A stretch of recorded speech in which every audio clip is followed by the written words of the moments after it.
ইউবিটার details বলবো। ইউবিটার যেটা আমাদের একদম ফুল একটা কনসেপশন লাগে। অ্যাবনর্মাল ইউটেরাইন ব্লিডিং যদি আসলে আপনি ভালো করে বুঝে যান, পুরো গাইনি অলমোস্ট অলমোস্ট গাইনি আমাদের ক্লিয়ার হয়ে যায় আর কি। ইউবি আমরা এখন যেটা আলোচনা করি বা আমরা এখন যেটা পড়ি সেটা হচ্ছে ফিগো যে অ্যাপ্রুভ যে পাম কয়েনের যে ইউবি সিস্টেমটা, এটাই আমরা পড়ি। তো অ্যাবনর্মাল ইউটেরাইন ব্লিডিং এই কথাটা আমরা কখন বলছি? অ্যাবনর্মাল ইউটেরাইন ব্লিডিং মানে হচ্ছে মেনস্ট্রুয়াল ব্লাড, নর্মাল যে মেনস্ট্রুয়েশন তার বাইরে যে কোনো ধরনের ব্লিডিং।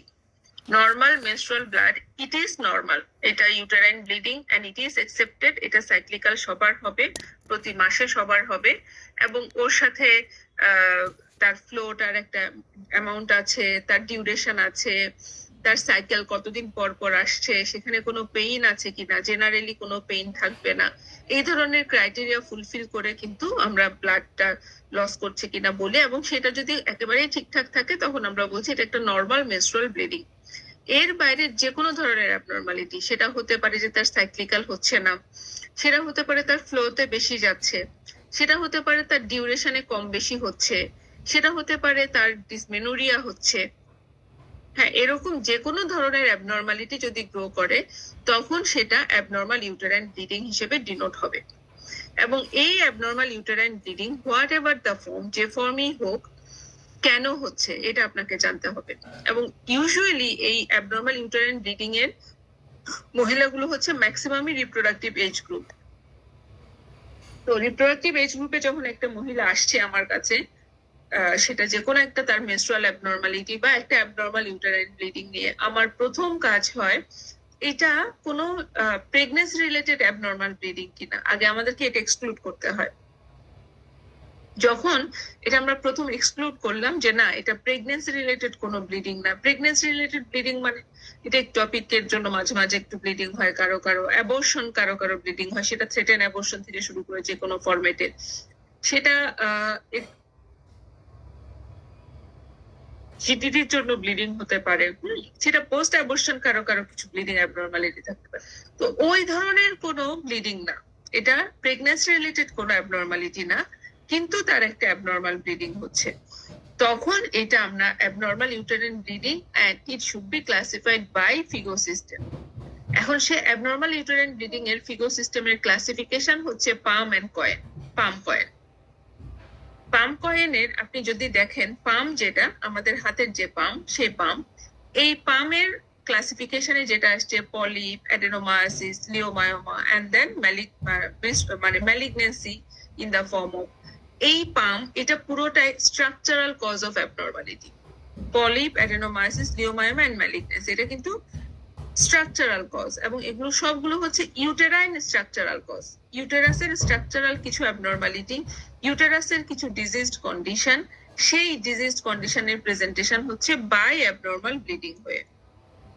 আর কয়েন যদি বলেন, কয়েনটা হচ্ছে non structural cause. Non structural কজে তাহলে কি কি আছে? Coagulopathy, ovulatory disorder, endometrial abnormality, iatrogenic any cause and not yet classified, এটা হচ্ছে কয়েন, এবং এটা basically non structural causes of abnormal uterine bleeding. এখন আমাদের এই প্রতিটা জিনিস মানে এই ইউবি কে, এই ফিগর ক্লাসিফিকেশন পাম কয়েনকে কভার করলে অ্যাবনর্মাল ইউটেরাইন ব্লিডিংটা কেন হচ্ছে সেটা মোস্ট অফ দ্য কেসে আমরা বের করে ফেলতে পারি, ঠিক আছে? আর প্রথমে আমরা অবশ্যই জেস্টেশনাল না নন জেস্টেশনাল এটা ক্লাসিফাই করতে হয়। যখনই আমরা পাচ্ছি হ্যাঁ ইট ইজ নন জেস্টেশনাল, তখন আমরা পাম কয়েনের কোনটা সেটা তখন আমরা মানে ক্লারিফাই করে আসি। এখন পামের যে জিনিসটা দেখেন, পলিপ, পলিপ আজকে ডিসকাশন আছে, আমরা অবশ্যই করবো। লিওমায়োমা ফাইব্রয়েড হিসেবে আপনাদের ডিসকাশন আসবে, অ্যাডেনোমায়োসিস আপনাদের আলাদা ক্লাস আসবে, সেখানে ডিসকাশন হবে। এম দিয়ে যেটা, সেখানে হচ্ছে আমরা endometrial abnormality in the form of endometrial hyperplasia, endometrial carcinoma and other malignancy, GI genital tract malignancy, এগুলো তো আমাদের আলাদা আলাদা পড়া আছে। সেজন্য এখানে আজকের যেটা, সেখানে আপনি পলিপ পাচ্ছেন আর লিওমায়োমা আপনি পাবেন, অ্যাডেনোমায়োসিস আর ম্যালিগনেন্সি কিন্তু আপনার এটা আলাদা ক্লাস, তো এটা এখানে হবে না। তাহলে এখানে মেইন ডিসকাশন কিন্তু আসছে কয়েন, যেটার আলাদা কোনো ডিসকাশন কোনো ক্লাসে হবে না, সেটা হচ্ছে কয়েন। কয়েনটা আমাদেরকে বুঝতে হয়। আচ্ছা, এখন যদি আমি কয়েন নিয়ে বলি, কয়েনে যে জিনিসটা সেটা হচ্ছে coagulopathy, ovulatory disorder, endometrial abnormality, iatrogenic and not yet classified. তো কয়েনের কোয়াগুলোপ্যাথি এটা কি কি কারণে হতে পারে? কোয়াগুলোপ্যাথি কোয়াগুলোপ্যাথি যদি বলি, সে কোয়াগুলোপ্যাথির একটা একটা এবং এই কোয়াগুলোপ্যাথির এইজ অফ প্রেজেন্টেশন যে কোনো বয়সে হতে পারে। কোয়াগুলোপ্যাথি যে কোনো বয়সে সে অ্যাবনর্মাল একটা ব্লিডিং প্রেজেন্টেশন নিয়ে আপনার কাছে আসতে পারে। কোয়াগুলোপ্যাথির কারণ কি? কোয়াগুলোপ্যাথির কারণ এটা একটা ভন উইলেব্রান্ড ডিজিজ হতে পারে, তার কারণে তার অ্যাবনর্মাল ইউটেরাইন ব্লিডিং। এটা প্লাটিলেট ডিসঅর্ডার হতে পারে, সেটা আইটিপি হতে পারে, সেটা সেটা thrombocytopenia due to some other causes সেরকম হতে পারে। এটা আপনার কিছু factor deficiency in the form of factor 9, factor 10, factor 8 deficiency, এগুলোতে তার হতে পারে। এটা এটা হচ্ছে কিছু আদার কোনো কোয়াগুলোপ্যাথি যদি তার থাকে, কোয়াগুলেটরি ডিসঅর্ডার যদি তার থাকে, সেখানেও হতে পারে। তাহলে এই AUBC যেটা আমরা বলছি, যেটা হচ্ছে AUBC, যেটা আমরা কোয়াগুলোপ্যাথি হিসেবে ডিনোট করার চেষ্টা করছি, তাহলে ওই কোয়াগুলোপ্যাথির কিছু, এগুলো বেসিক্যালি কনজেনিটাল কিছু অ্যাবনর্মালিটি থাকে, এবং সেই কনজেনিটাল অ্যাবনর্মালিটি গুলোই, কনজেনিটাল মানে ওইভাবে কনজেনিটাল অ্যাবনর্মালিটি না, মানে হচ্ছে সেটা ইনহেরিট করে নিয়ে এসেছে, ইনহেরিট করে নিয়ে আসছে। ভন উইলেব্রান্ড ডিজিজ এটা জেনারেলি ইনহেরিট করে আসে। তারপরে হচ্ছে আপনার ফ্যাক্টর ডেফিসিয়েন্সি, এগুলো ইনহেরিট করে সে আসছে যে তার এই ফ্যাক্টরটা ডেফিসিয়েন্সি হয়, এরকম কিছু অ্যাবনর্মালিটি নিয়ে জেনারেলি তারা প্রেজেন্ট করে, মানে এই কজগুলোতে আমরা পাই। এখন এই কোয়াগুলেটরি ডিসঅর্ডারের প্রেজেন্টেশনটা কেমন থাকে? আমরা বলছি যে কোনো এজে হতে পারে, একটা পিউবার্টিতে তার যখন ব্লিডিং শুরু হয় সেখানে হতে পারে, অ্যাডাল্ট পিরিয়ড যখন তখন হতে পারে, ইভেন পেরিমেনোপোজাল আফটার 40 তখনও আসতে পারে। কারণ যদি ইমিউনোলজিক্যাল কারণে তার এই ব্লিডিং অ্যাবনর্মালিটিটা হয়, সেই ইমিউনোলজিক্যাল কারণ যে কোনো সময় ডিজিজ কন্ডিশন দিতে পারে। সেটা এরকম না যে প্রথম থেকেই দিচ্ছে, মাঝখানে দিচ্ছে, এরকম না। তার ইমিউনোলজিক্যাল অল্টারেশনটা যখন অ্যাডিকিউট হয়ে আসবে, অ্যাডিকুয়েট হবে, তখন সে প্রেজেন্টেশনটা দিবে। একদম প্রথম থেকে হয়তো সে প্রেজেন্টেশন নাও দিতে পারে। তবে ভন উইলেব্রান্ড ডিজিজ যদি বলেন, ফ্যাক্টর ডেফিসিয়েন্সি গুলো যদি বলেন, জেনারেলি সেগুলো শুরু থেকে প্রেজেন্টেশনটা দেয়। এখানে সে কিভাবে দেয়? তার হচ্ছে যখনই মেনস্ট্রুয়াল ব্লিডিংটা হচ্ছে, সেটা তার একটা হেভি ফ্লো হচ্ছে, প্রলং অ্যামাউন্ট এন্ড ডিউরেশন, এরকম তারা বলতে পারে যে অনেকদিন ধরে তার ব্লাড যায়। ব্লাড ক্লট তো জেনারেলি মেনস্ট্রুয়াল ব্লাডের হয় না। এছাড়া তার presentation any abnormal bleeding from any other area, সেটা হতে পারে যে তার তার তার তার হিস্ট্রিতে একটা পিপিএইচ আছে। সে যদি প্যারাসলেডি হয়, সে আগে যে ডেলিভারি গুলো হয়েছে তখন তার পিপিএইচ হয়েছিল, এটা হচ্ছে অ্যানাদার হিস্ট্রি। এছাড়া কি হতে পারে? তার গাম ব্লিডিং হয়, প্রতি মাসে তার কোনো না কোনো সময় গাম ব্লিডিং হয়, কোনো ট্রমা বা কিছু না, তার এমনিতে গাম ব্লিডিং হয়। ইজি ব্রুইজিং, ইজি পারপিউরা, তাকে থাপ্পড় দেওয়ার আগে লাল হয়ে যায়, তাকে টাচ করলে সে লাল হয়ে যায়, এরকম। তার কোনো একটা ডেন্টাল এক্সট্রাকশন করার সময় তার হেভি ব্লিডিং হয়েছিল, কোথাও কাটাছেঁড়া হলে তার সহজে ক্লট বাঁধতে চায় না, এরকম কিছু হিস্ট্রি তারা দেয় যে তার একটা ব্লিডিং অ্যাবনর্মালিটি, এবং এটার একটা পজিটিভ ফ্যামিলি হিস্ট্রি, যে তার ফ্যামিলিতে এটা আছে, কারো কারো যে তাদের ব্লিডিং সহজে ক্লট বাঁধে না, ক্লট বাঁধতে চায় না, এবং এটা হয়তো অলরেডি ডায়াগনোস কেসও থাকতে পারে যে হ্যাঁ তার ফ্যামিলিতে এই ধরনের একটা ব্লিডিং অ্যাবনর্মালিটি আছে। এরকম আপনি পেতে পারেন যে একটা পজিটিভ ফ্যামিলি হিস্ট্রি, তার সাথে কিছু টিপিক্যাল ক্লিনিক্যাল প্রেজেন্টেশন।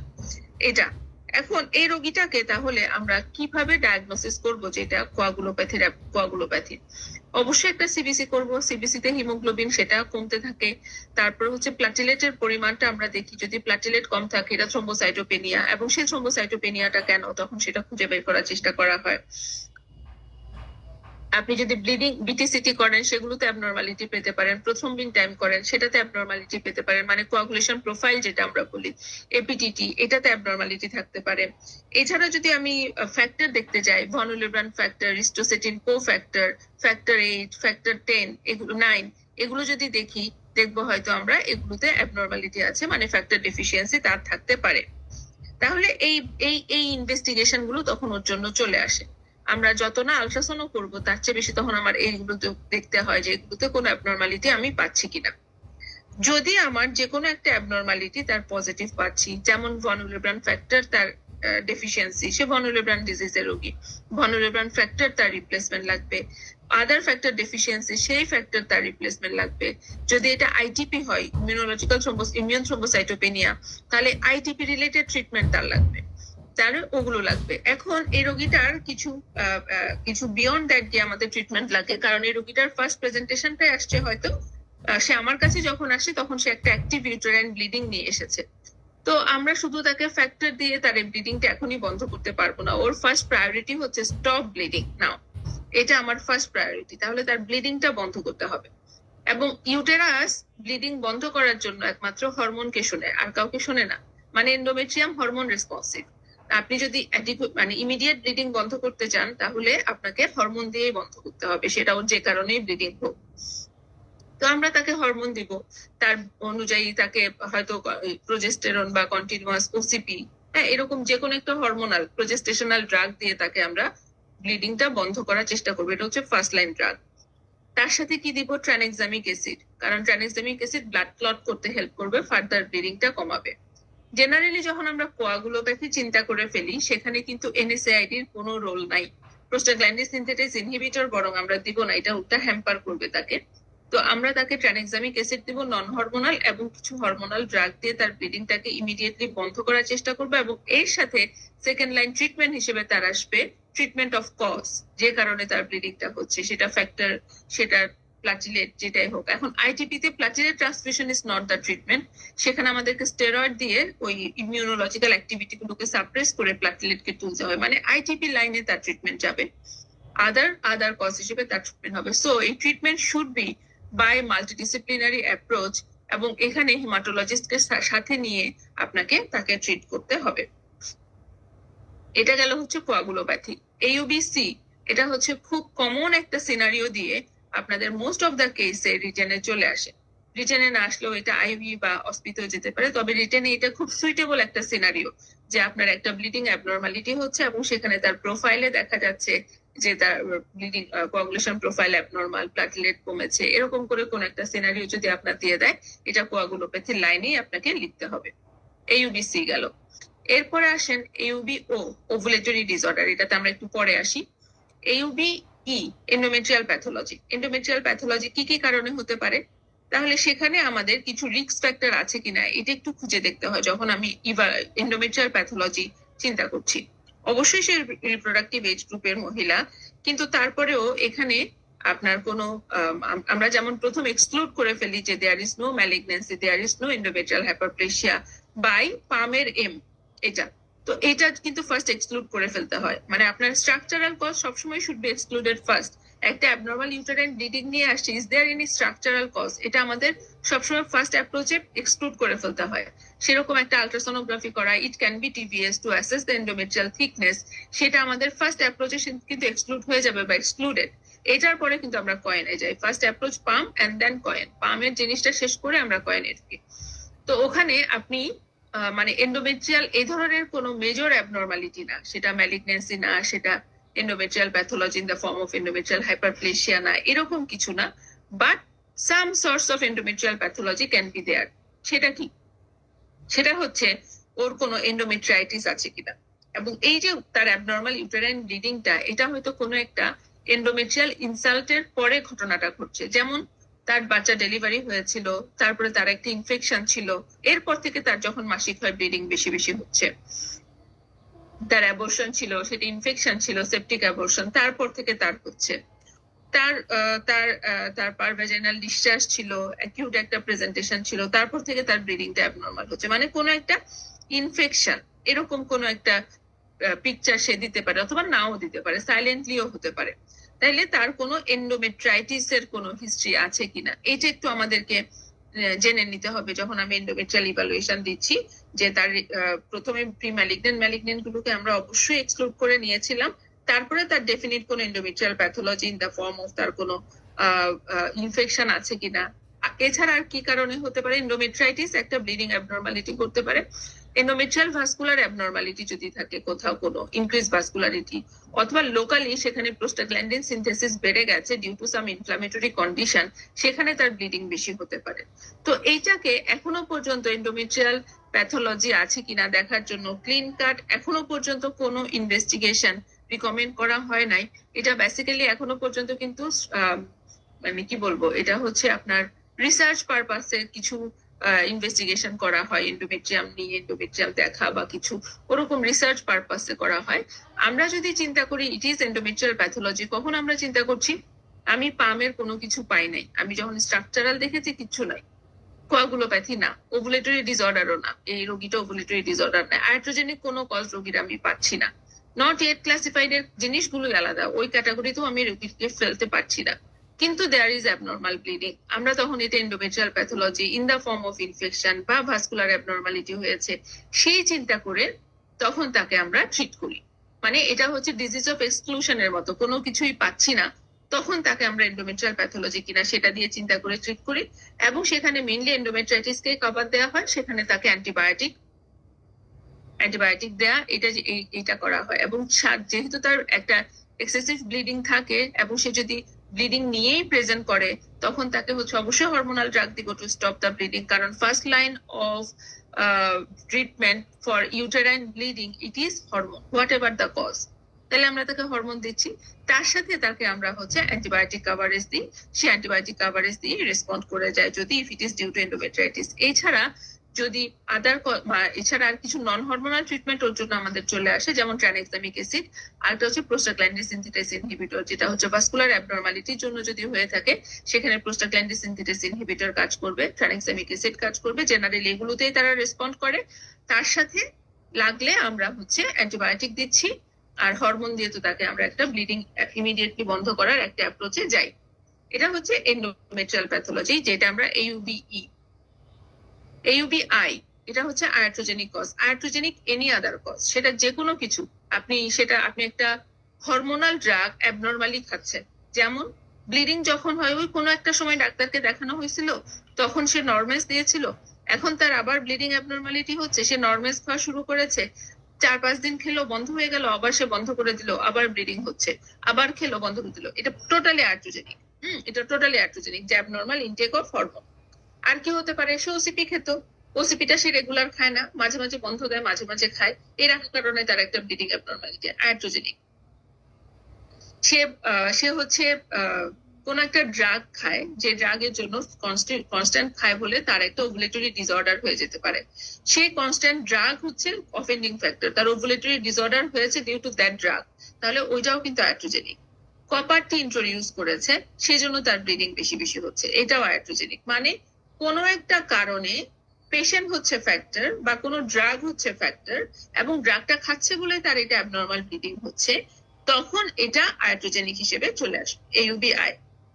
প্রশ্ন হতে পারে যে অনেক সময় অ্যান্টিকোয়াগুলেন্ট খায় কারো কারো, কেউ যেমন ইকোস্প্রিন খাচ্ছে বা হেপারিন নিচ্ছে, তাদেরও একটা গ্রুপ অফ পিপল, যেমন কমন না কিন্তু তাদেরও একটা গ্রুপ অফ পিপলের ব্লিডিং অ্যাবনর্মালিটি নিয়ে প্রেজেন্ট করতে পারে, সেটাকে আমি কিসে ফেলবো, সেটাও কিন্তু আয়াট্রোজেনিক যদি এটা ড্রাগের জন্য হয়ে থাকে, যদি এটা হেপারিনের জন্য হয়, ইকোস্প্রিনের জন্য হয়, ইট ইজ আয়াট্রোজেনিক, ঠিক আছে, ওটা কিন্তু কোয়াগুলোপ্যাথিতে ঢুকবে না, এটা আয়াট্রোজেনিকই থাকবে।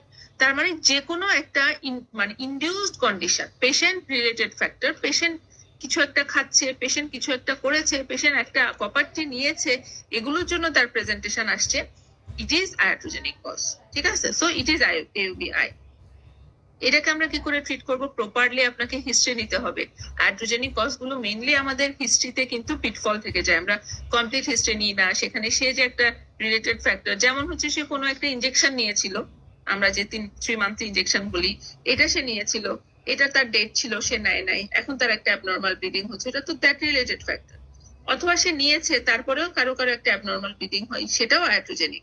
সো এই হিস্ট্রি গুলো খুব ভালো করে নেয়া, এবং তখন ওই হিস্ট্রি রিলেটেড ওই আয়াট্রোজেনিক কজটাকে আপনার ট্রিট করতে হবে। যেমন অ্যাবনর্মাল ইনটেক অফ হরমোন সে করতে পারবে না, ইরেগুলার ইনটেক অফ হরমোন সে করতে পারবে না, আপনার ইনজেক্টেবল যদি নিয়ে থাকে সেখানে আমাদের একটা হরমোনাল সাপোর্ট দিয়ে ব্লিডিংটাকে বন্ধ করতে হয়, কারণ ইনজেকশনের একটা সাইড এফেক্ট হচ্ছে অ্যাবনর্মাল ব্লিডিং, তখন সেটাকে আমার ওইভাবে ব্লিডিংটা বন্ধ করতে হবে বাই প্রোজেস্টেশনাল ড্রাগ সাইক্লিক্যালি দিয়ে।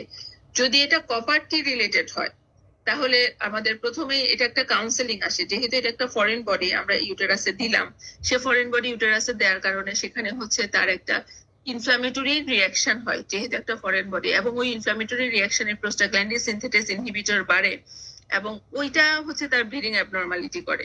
তো ওই জন্য প্রথমে আমরা হয়তো কিছু non hormonal drug, tranexamic acid, prostaglandin synthetase inhibitor দিয়ে তাকে ট্রিট করতে পারি সিমটোমেটিক, এবং তাকে আমরা 2 to 3 মাসের জন্য ওয়েট করতে বলি। 2 to 3 মাস এটা ওয়েল অ্যাকসেপ্টেড হয়ে যায় বডিতে, এবং তার ব্লিডিং অ্যাবনর্মালিটিটা কারেক্টেড হয়ে যায়। কিন্তু তারপরেও যদি তার ব্লিডিং অ্যাবনর্মালিটি থেকে যায় এবং সেটা হিউজ ব্লিডিং হচ্ছে, নন রেসপন্সিভ, হ্যাঁ, তাহলে অথবা কোনো ইনফেকশন হয়েছে কিনা সেটাও দেখতে হয়। অ্যান্টি ইনফ্লামেটরি ড্রাগ দিলাম, ইনফেকশন যদি থাকে সেটা ট্রিট করলাম, সবকিছু করলাম, কিন্তু তারপরেও তার ব্লিডিং বন্ধ হচ্ছে না, তার ব্লিডিং হিউজ পরিমাণে যাচ্ছে, সেক্ষেত্রে আমাদের তখন অ্যাডভাইস থাকে যে রিমুভ দ্য কপার টিপ। মানে আমি তাকে নন হরমোনাল ড্রাগ দিলাম, আমি তাকে দরকার হলে হরমোনাল ড্রাগ দিয়েও হয়তো 2 to 3 মাস দেখলাম। ইন দ্য মিন টাইম যদি কোনো ইনফেকশনের সোর্স মনে হয় সেটাও আমি ট্রিট করেছি, but still patient is symptomatic, there is heavy bleeding, তখন সেখানে আমাদের রিমুভালের কথা আসে। আদারওয়াইজ কিন্তু 2 to 3 মাস আমরা তাকে বিভিন্নভাবে ট্রিটমেন্ট দিয়ে দিয়ে দেখে থাকি যে তার কোনো মানে রিসেপশনে আস্তে আস্তে একটু সময় দেওয়া, যে রিসিভ করে ফেলবে এই জিনিসটা, কিন্তু হলো না, তখন আমাদেরকে তার রিমুভালে যেতে হয়। এটা হচ্ছে কপার টির। যদি কোনো ড্রাগ নেয় সেটাকে ঠিক মতো ইউজ করা, সেটা ঠিক করে দেয়া, এই জায়গাগুলো আমাদের তখন ঠিক করতে হয়। এটা হচ্ছে AUB-I এর ট্রিটমেন্ট। এরপরে আসেন AUB-O। AUB-Oটা আমাদের একটু বুঝতে হয়। AUB-Oটাই আজকের মেইন ডিসকাশন, যেটা আমাদের খুব ভালো করে বুঝতে হবে। Ovulatory disorder. এখন ওভুলেটরি ডিসঅর্ডার বোঝার আগে আমাকে মেনস্ট্রুয়েশন খুব ভালো বুঝতে হয়। মেনস্ট্রুয়েশনের কি ঘটনাটা ঘটে সেটা আমাদের জানতে হয়। মেনস্ট্রুয়েশনে কি হয়?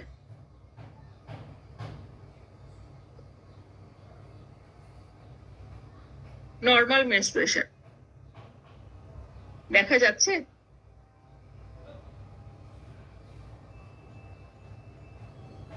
দেখা যাচ্ছে? এক মিনিট, আমি ঠিক করে দিচ্ছি একটু।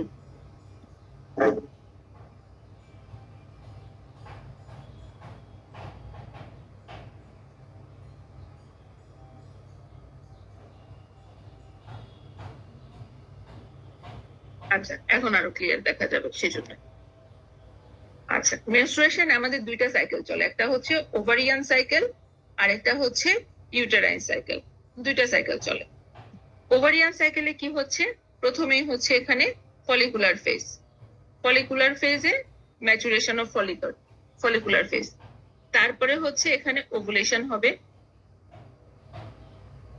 তারপরে হচ্ছে লুটিয়াল ফেজ হবে, এবং সব উজ্জ্বল যখন হয়ে যাবে, অল উজ্জ্বল, তার রেজাল্টে আসবে হচ্ছে কোনো no hormonal support, no hormone, তখনই আমার ইউটেরাস একটা ব্লিডিং আসে। এবং ফলিকুলার ফেজের রেসপন্সে ইউটেরাসে কি সাইকেল চলে? সেখানে হচ্ছে প্রলিফারেটিভ ফেজ। ওভুলেশন হলো by pre ovulatory LH surge, এটা দিয়ে, এবং তারপরে লুটিয়াল ফেজ যখন আসতেছে তখন আসবে হচ্ছে সিক্রেটরি ফেজ, এবং সব যখন উজ্জ্বল হয়ে গেল তখন আসলো হচ্ছে মেনস্ট্রুয়েশন। এই হচ্ছে আমাদের নর্মাল জিনিস, মানে প্রলিফারেটিভ, তারপর ওভুলেশন হওয়ার পরে আফটার ওভুলেশন এটা হতে হবে সিক্রেটরি ফেজ, তারপরে সব উজ্জ্বল হলো, দেন হলো মেনস্ট্রুয়েশন। তাহলে মাসিক হতে হলে এই দুইটার যে রিদমিক যে কমিউনিকেশন, এটাও থাকতে হবে, এবং এখানে এই কাজগুলো হতে হবে। তো কারো কারো এখানে অ্যাবনর্মালিটি কি হতে পারে? Bleeding abnormality. এই ওভুলেশনটা হলো না, ওভুলেশনটা ঠিক টাইমে হলো না, এবং সেটা দিয়ে তার একটা ব্লিডিং অ্যাবনর্মালিটি হতে পারে। এটাকে আমরা বলি হচ্ছে অ্যানোভুলেটরি। মানে তার ব্লিডিং হচ্ছে ওভুলেশন না হয়ে কিছু অ্যাবনর্মাল ব্লিডিং হচ্ছে, ওভুলেশন ঠিকমতো হচ্ছে না দেখে তার অ্যাবনর্মাল ব্লিডিং। আর একটা হচ্ছে না, ওভুলেশন হয়েছে কিন্তু তারপরও there are some abnormal bleeding. তাহলে ওভুলেটরি ডিসঅর্ডারটা ওভুলেশন হচ্ছে কি হচ্ছে না তার উপরে নির্ভর করে, it can be anovulatory disorder, it can be ovulatory disorder. ঠিক আছে? আচ্ছা, এখন এখানে আরেকটু জিনিস আমাদের বুঝতে হবে। ফলিকুলার ফেজে ফলিকল গুলো থেকে কিন্তু আপনার রিলিজ হচ্ছে ইস্ট্রোজেন হরমোন, এবং ইস্ট্রোজেনের এফেক্টে এখানে প্রলিফারেটিভ চেঞ্জ হয়। ওভুলেশনের পরে লুটিয়াল ফেজ থেকে, লুটিয়াল যে কর্পাস লুটিয়াম, সেখান থেকে মেইনলি অন্যগুলো রিলিজ হয়, সাম স্মল অ্যামাউন্ট অফ ইস্ট্রোজেনও রিলিজ হয়, কিন্তু মেইনলি হচ্ছে প্রোজেস্টেরনের রেসপন্সে এখানে সিক্রেটরি চেঞ্জ হয়, এবং তারপরে হচ্ছে যখন সব উজ্জ্বল হলো, ইস্ট্রোজেন প্রোজেস্টেরন কিছুই থাকলো না, মেনস্ট্রুয়েশন হলো। এই যে ইস্ট্রোজেন আগে এসে প্রলিফারেটিভ চেঞ্জ করতে হবে, তবে এই change oestrogen prime endometrium proliferative change কার উপর হচ্ছে? এন্ডোমেট্রিয়ামের উপরে হচ্ছে। এই ইস্ট্রোজেন যে প্রলিফারেটিভ ফেজে এন্ডোমেট্রিয়ামে চেঞ্জটা করছে, এই ইস্ট্রোজেন প্রাইম এন্ডোমেট্রিয়ামের উপরে পরবর্তীতে প্রোজেস্টেরন এসে কাজ করতে পারে, সিক্রেটরি চেঞ্জ করতে পারে। এটা যদি এরকম হয় যে তার বডিতে কোনো ইস্ট্রোজেন নাই, শুধু প্রোজেস্টেরন আসছে, ও কিন্তু বেয়ার এন্ডোমেট্রিয়াম যেখানে ইস্ট্রোজেনিক কোনো অ্যাক্টিভিটি হয় নাই, তার কোনো চেঞ্জ করতে পারবে না প্রোজেস্টেরন। ইস্ট্রোজেন এসে তার চেঞ্জ করতে হবে, তারপরে প্রোজেস্টেরন আসলে সে চেঞ্জ করবে, এবং তারপর ইস্ট্রোজেন প্রোজেস্টেরন নিউট্রাল হলো, মেনস্ট্রুয়েশন হবে। কোনো বডিতে ইস্ট্রোজেন নাই, আমি বাইরে থেকে প্রোজেস্টেরন দিয়ে দিলাম, এন্ডোমেট্রিয়াল চেঞ্জ করার চেষ্টা করছি, হবে না। আচ্ছা, আরেকটা ব্যাপার কি, ইস্ট্রোজেনের কাজ কি? সে এন্ডোমেট্রিয়ামের থিকনেসটাকে বাড়ায়, এন্ডোমেট্রিয়াল থিকনেসটাকে বাড়ায়। আর প্রোজেস্টেরন হচ্ছে এই এন্ডোমেট্রিয়াল থিকনেসটাকে ব্যালেন্স করে, বেশি বাড়তে দেয় না, সে সেটাকে ব্যালেন্স করে, ওভার থিকনেসটাকে সে প্রিভেন্ট করে, যাতে যখন উজ্জ্বল হলো ব্লিডিংটা যাতে বেশি না হয়, সেটা যাতে একটা কন্ট্রোল ব্লিডিং হয়। এটা হচ্ছে আমাদের একটা নর্মাল ফিজিওলজি। হ্যাঁ, এই ফিজিওলজিটা আমাকে বুঝতে হবে।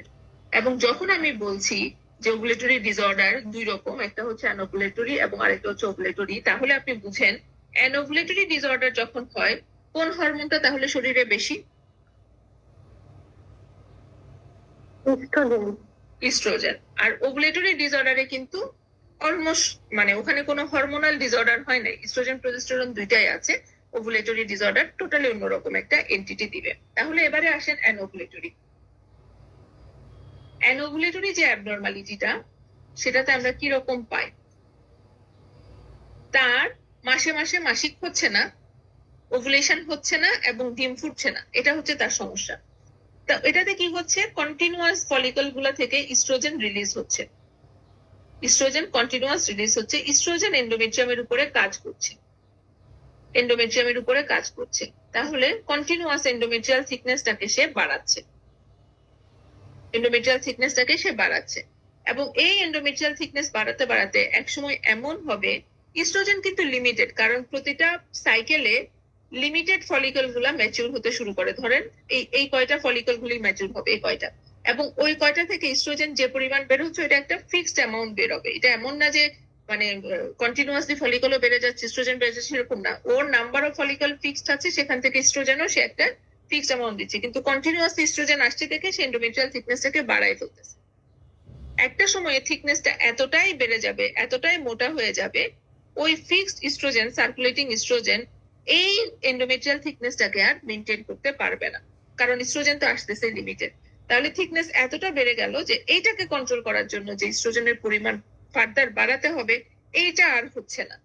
তখন এন্ডোমেট্রিয়ামটা মেনটেন করতে পারলো না, তার ইস্ট্রোজেন কাভারেজ দিতে পারলো না, এন্ডোমেট্রিয়াম তার থিকনেসটাকে তখন মেনটেন করতে পারলো না, এবং তখন সে শেড আউট হয়, তখন সে শেড আউট হয়। এবং এই শেড আউটটা তাহলে রেজাল্টে মেনস্ট্রুয়াল ব্লিডিং হিসেবে আমরা পাই, এইটাই আমরা মেনস্ট্রুয়াল ব্লিডিং হিসেবে পাই।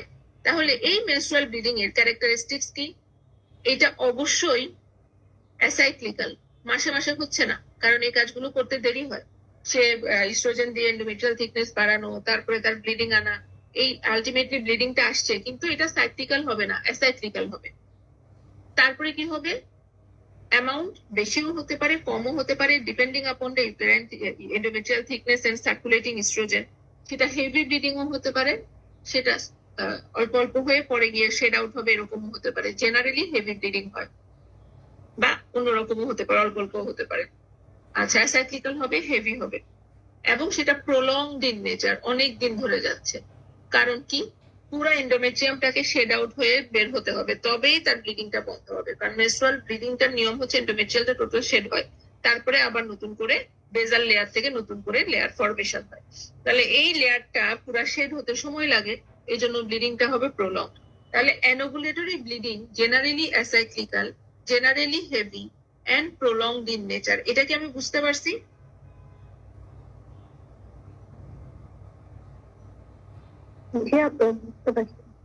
আচ্ছা, তাহলে ওর ওর ওর এই যে এই ঘটনাটা প্রলং, অ্যাসাইক্লিক্যাল এন্ড হেভি, এই অ্যানোভুলেটরি ব্লিডিংটা প্রেজেন্টেশন নিয়ে সে আমার কাছে আসলো। আমার প্রথম কাজই হচ্ছে এই অ্যানোভুলেটরি ব্লিডিংটার অ্যানোভুলেটরি কিনা সেটা বুঝে নেয়া, তাহলে ওর হিস্ট্রি দিয়ে সে কিন্তু আমাকে বুঝাই দিচ্ছে অলমোস্ট এটা অ্যানোভুলেটরি ব্লিডিং হচ্ছে।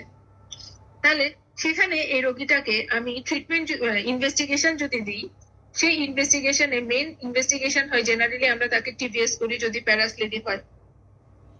টিভিএস আমরা এন্ডোমেট্রিয়াল থিকনেসটা বেশি পেতে পারি, কারণ ওর মোটা হয়ে আছে, এটা আমরা পেতে পারি। ইভেন তার ব্লিডিং হচ্ছে তারপরেও তার থিকনেস বেশি, এটাও আমরা পেতে পারি যদি সে অ্যাক্টিভ ব্লিডিং অবস্থায়ও আসে, সেখানেও যদি আমরা যাই তখনও দেখবো থিকনেস বাড়তেই হয়ে আছে, এরকম পাবো। এবং এইটা কেন হচ্ছে তার বেসলাইন দেখার জন্য আমরা তাকে একটা সিবিসি করি যে তার কত কমলো। এবং এই অ্যানোভুলেটরি ব্লিডিংটা, এই অ্যানোভুলেশনটা তার কেন হচ্ছে, কেন তার মাসে মাসে ওভুলেশন হচ্ছে না, সেটার কিছু টেস্ট তখন চলে আসে। সেটার টেস্ট হিসেবে আমরা তার টিএসএইচ করি, মানে থাইরয়েড ফাংশন টেস্ট, একটু প্রোল্যাকটিন দেখা, কারণ হাইপারপ্রোল্যাকটিনিমিয়াতে অ্যানোভুলেশন হতে পারে, সে হাইপারপ্রোল্যাকটিনিমিয়া আছে কিনা। ব্লাড সুগারটা দেখা, কারণ ইম্পেয়ার্ড গ্লুকোজ টলারেন্সে তার অ্যাবনর্মাল একটা অ্যানোভুলেটরি অ্যাবনর্মালিটি হতে পারে। তাহলে এই জায়গাগুলো তখন তাকে আমার to find out the cause এখানে চলে আসে। এবং এটা পিসিও রোগী কিনা সেটাও তখন আমাদের খুঁজে নিতে হয়। আমরা হয়তো FSH LH ratio, day two FSH LH রেশিওটা অনেক সময় করি। হ্যাঁ, এটা to find out the cause যে তার অ্যানোভুলেশন হচ্ছে কেন। কারণ এই জায়গাগুলো ঠিক না করলে আমি যতই সিমটোমেটিক ট্রিটমেন্ট দিই হবে না, তার এই জায়গাগুলোও ঠিক করতে হবে। এবং সেখানে কিছু নাই, obesity itself may be the cause, এখানে আমরা ওবেসিটি পেতে পারি। ওবেসিটিটাও তার কজ, কারণ অনেক ওবেস থাকলে সেখানেও কিছু অ্যাবনর্মালিটি থাকে, যেটা আমরা পিসিও পড়ানোর সময় আরো ক্লিয়ারলি পাবো। কিন্তু এই অ্যানোভুলেশনের কজ আছে কিনা সেটার বেসলাইন দেখা হয়, এবং টিবিএস এ তার এন্ডোমেট্রিয়াল থিকনেস আমাকে উল্টা প্রমাণ করে দিল যে এটা অ্যানোভুলেটরি ব্লিডিং। এখন এই রোগীর ট্রিটমেন্ট আমি কি দিব? এই রোগীটা কিন্তু একটা হেভি ব্লিডিং নিয়ে আপনার কাছে এসেছে, প্রলং, এখনো তার ব্লিডিং হচ্ছে। তাহলে প্রাইম ট্রিটমেন্ট হচ্ছে ব্লিডিংটা বন্ধ করতে হবে। ওর ব্লিডিংটা বন্ধ করার জন্য নন হরমোনাল ট্রিটমেন্ট এখানে আমরা দিব। নন হরমোনাল এখানে tranexamic acid and prostaglandin synthetase inhibitor, এটা ওর জন্য ট্রিটমেন্ট হিসেবে আসবে। হ্যাঁ, কারণ এগুলো সিমটোমেটিক ট্রিটমেন্ট আমার দিতে হবে। ট্রানএক্সামিক অ্যাসিড, প্রোস্টাগ্ল্যান্ডিন সিনথেটেজ ইনহিবিটর, এছাড়া আর কি দিব? হরমোনাল ট্রিটমেন্ট দিতে হবে। এখন আমাকে একটু বুদ্ধি করে বলেন এখানে ওর কোন হরমোনটা বেস্ট হবে?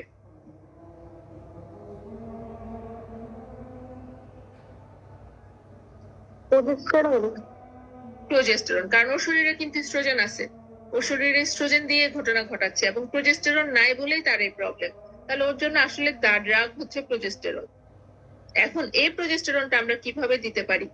নরমালি আমার মেনস্ট্রুয়েশনের এখানে প্রোজেস্টেরন আসছিল আফটার ওভুলেশন, মানে আমরা যদি লাস্টের 10 দিনের জন্য দিই, যে ডে 15 টু সে খাওয়া শুরু করবে, বা ডে 15 টু 10 ডেজ, বা ডে 16 টু 10 ডেজ, এরকম করে 10 দিনের একটা সাইক্লিক্যাল দিতে পারি।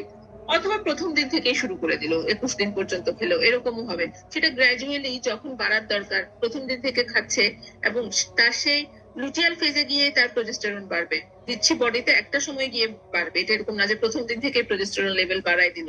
তো ওইভাবে সাইক্লিক্যালও দিতে পারি। সাইক্লিক্যাল এটা 21 ডেজ লং সাইকেলও হতে পারে, অথবা 10 ডেজ এর short cycle at the last half of the cycle, ওইখানেও আমরা দিতে পারি। আমরা তাকে প্রোজেস্টেরন দিব, এবং প্রোজেস্টেরন দিলে এস্ট্রোজেন প্রাইম প্রোজেস্টেরন গিয়ে কাজ করলো। তারপরেও যে 10 দিন পরে যখন বন্ধ করে দিচ্ছে তার ব্লিডিং হচ্ছে, একদম জেনুইন একটা উজ্জ্বল ব্লিডিং, অথবা 21 দিন খাওয়ার পরে বন্ধ করে দিচ্ছে, সেখানেও ব্লিডিং হচ্ছে, জেনুইন একটা উজ্জ্বল ব্লিডিং। এইভাবে তাকে আমরা ট্রিট করতে পারি, to reduce the bleeding, to treat the bleeding, এবং তার সাথে তার কজ যদি কোনোটা পায় সেটাকে ঠিক করে দিব। এটা হচ্ছে অ্যানোভুলেটরি। এটা কি বুঝাতে পারছি? বুঝা গেছে? এই প্যাটার্ন অফ ব্লিডিং যেটা আমরা বললাম যে অ্যাসাইক্লিক্যাল ব্লিডিং হচ্ছে, হেভি ব্লিডিং হচ্ছে, এই প্যাটার্ন অফ ব্লিডিংটার নাম হচ্ছে মেট্রোপেথিয়া হেমোরেজিকা। হ্যাঁ, এই প্যাটার্ন অফ ব্লিডিংটাকে আমরা মেট্রোপেথিয়া হেমোরেজিকা টাইপ ব্লিডিং বলি।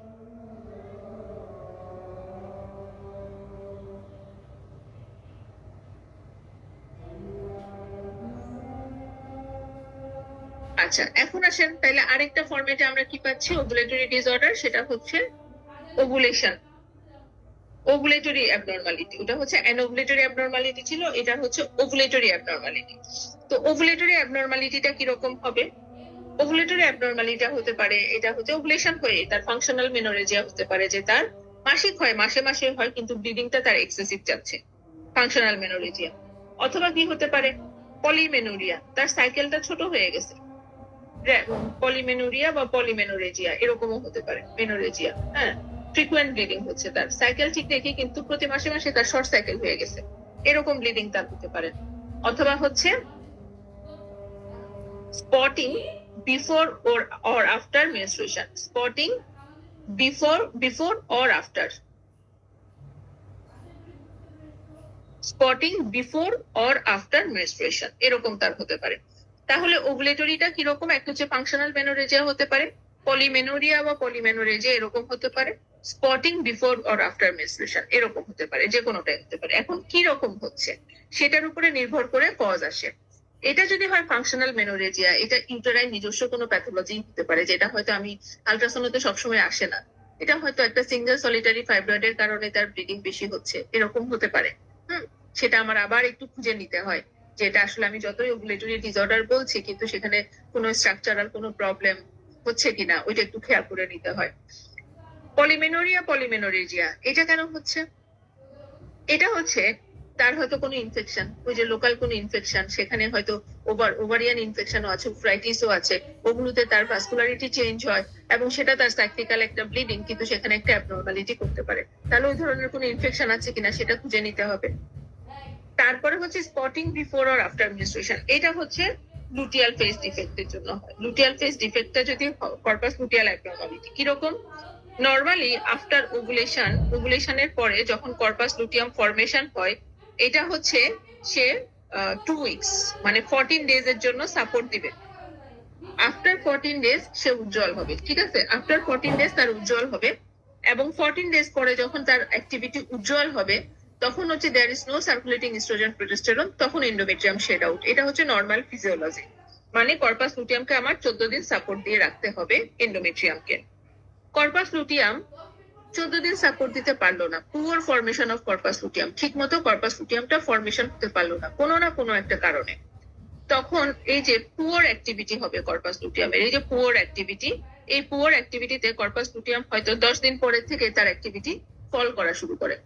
হ্যাঁ, 14 দিন পারসিস্ট করবে, কিন্তু তার মধ্যে তার যে একটা সাস্টেইন অ্যাক্টিভিটি রাখার কথা কোয়ালিটি নিয়ে, সেটা সে রাখতে পারছে না, মাঝে মাঝে তার অ্যাক্টিভিটিস ফল হচ্ছে। তখন কি হচ্ছে, হরমোনও ফল হচ্ছে, প্রোজেস্টেরন ফল হচ্ছে। প্রোজেস্টেরন ফল হলে সেটা তখন এন্ডোমেট্রিয়ামকে রেসপন্সিভ করে দিচ্ছে, এন্ডোমেট্রিয়ামটা শেড আউট হয়ে ব্লিডিং হচ্ছে, ব্রেকডাউন হয়ে হয়ে মাঝে মাঝে একটু একটু ব্লিডিং হচ্ছে। এটাকেই সে বলে স্পটিং বিফোর মেনস্ট্রুয়েশন। কারণ যেহেতু সে 14 দিন মেনটেন করতে পারছে না, প্রোজেস্টেরন ফল করে যাচ্ছে, এবং তখন এন্ডোমেট্রিয়ামটা ব্রেকডাউন হয়ে একটা স্পট দেয়। এটাই হচ্ছে, অবশ্যই সেটা নিশ্চয়ই মেনস্ট্রুয়েশনের আগেই করে দিবে, যেহেতু কম দিন সে ডিউরেশনে আসছে এবং সে কম দিন কাবার দিচ্ছে, তাহলে এটা স্পটিং বিফোর মেনস্ট্রুয়েশন এরকম। আবার কর্পাস লুটিয়ামটা তার ফাংশন 14 দিনে বন্ধ হয়ে যাওয়ার কথা, 14 দিন পরে আর রাখবে না, কিন্তু প্রলং অ্যাকশন এসে থেকে যাচ্ছে, কোনো একটা কারণে থাকতেই পারে, সে প্রলং অ্যাকশন দেখাচ্ছে। তাহলে প্রলং অ্যাকশন দেখালে কি হবে, 14 দিন পরে সে একটা উজ্জ্বল দেওয়ার পরে শেড আউট হলো, খুব ভালো মাসিক টাসিক হয়ে গেল, কিন্তু তারপরেও কর্পাস লুটিয়ামের যে টোটাল উজ্জ্বল সেটা তার হয় না, কিছু কিছু থাকে, সে মাঝে মাঝে একটু একটু করে রিলিজ করছে। তখন ব্লিডিং আফটার মেনস্ট্রুয়েশন হবে। ব্লিডিং আফটার মেনস্ট্রুয়েশন মানে প্রলং ডিউরেশন অফ অ্যাকশন যদি থাকে কর্পাস লুটিয়ামের, তাহলে হচ্ছে ব্লিডিং আফটার মেনস্ট্রুয়েশন, এবং যদি শর্ট ডিউরেশন অফ অ্যাকশন থাকে কর্পাস লুটিয়ামের, তখন হচ্ছে ব্লিডিং বিফোর মেনস্ট্রুয়েশন। এই ধরনের একটা ব্লিডিং অ্যাবনর্মালিটি সে আমাদেরকে দিতে পারে, যেটা হচ্ছে spotting before or after menstruation, পুরোটাই হচ্ছে কর্পাস লুটিয়াল অ্যাবনর্মালিটি। এটা কি বুঝাতে পারছি?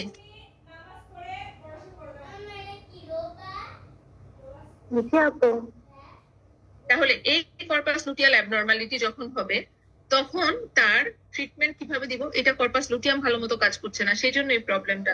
তাহলে তার ট্রিটমেন্টে আমি কি দিব, কর্পাস লুটিয়াম কি রিলিজ করছে, প্রোজেস্টেরন, তাহলে তাকেও আমি কিন্তু একটা সাইক্লিক্যাল প্রোজেস্টেরন দিয়ে রাখতে পারি, সেটা দিয়ে কর্পাস লুটিয়ামকে সে সাপোর্ট দিল। অথবা তাকে টোটালি সাপ্রেস করে আমি ওসিপি দিতে পারি, ওসিপিও দিতে পারি, তাহলে সেটাও তার কাজ করে। ওসিপি দিলে সেটাও কাজ করবে, ওসিপি দিলে সাইক্লিক্যালি সে হরমোনটাকে মেনটেন করছে, কর্পাস লুটিয়ামের অ্যাকশনই সে রাখছে না আসলে, তখন সে টোটালি সাপ্রেস করে দিয়ে কাজ করে দিচ্ছে। অথবা আমি সাইক্লিক্যাল প্রোজেস্টেরন দিয়েও রাখতে পারি, সেটা দিয়ে ওটার ট্রিটমেন্ট হওয়া যাবে।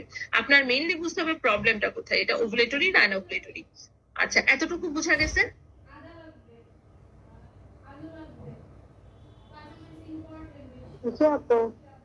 এখন আসেন আমাদের অ্যানোভুলেটরির, আমরা তো বলেছি কিছু ফাংশন আমরা করতে দিব, থাইরয়েড ফাংশন, প্রোল্যাকটিন, এগুলো সবই আমরা করতে দিব। কিন্তু তার মধ্যেও আমরা কোনো কজ পাচ্ছি না, কিন্তু তার অ্যানোভুলেটরি সাইকেল হতে পারে। এটা কিছু কিছু জায়গায় আমরা একসেপ্ট করে নিই। কাদের? Extreme of age. Extreme of age কারা?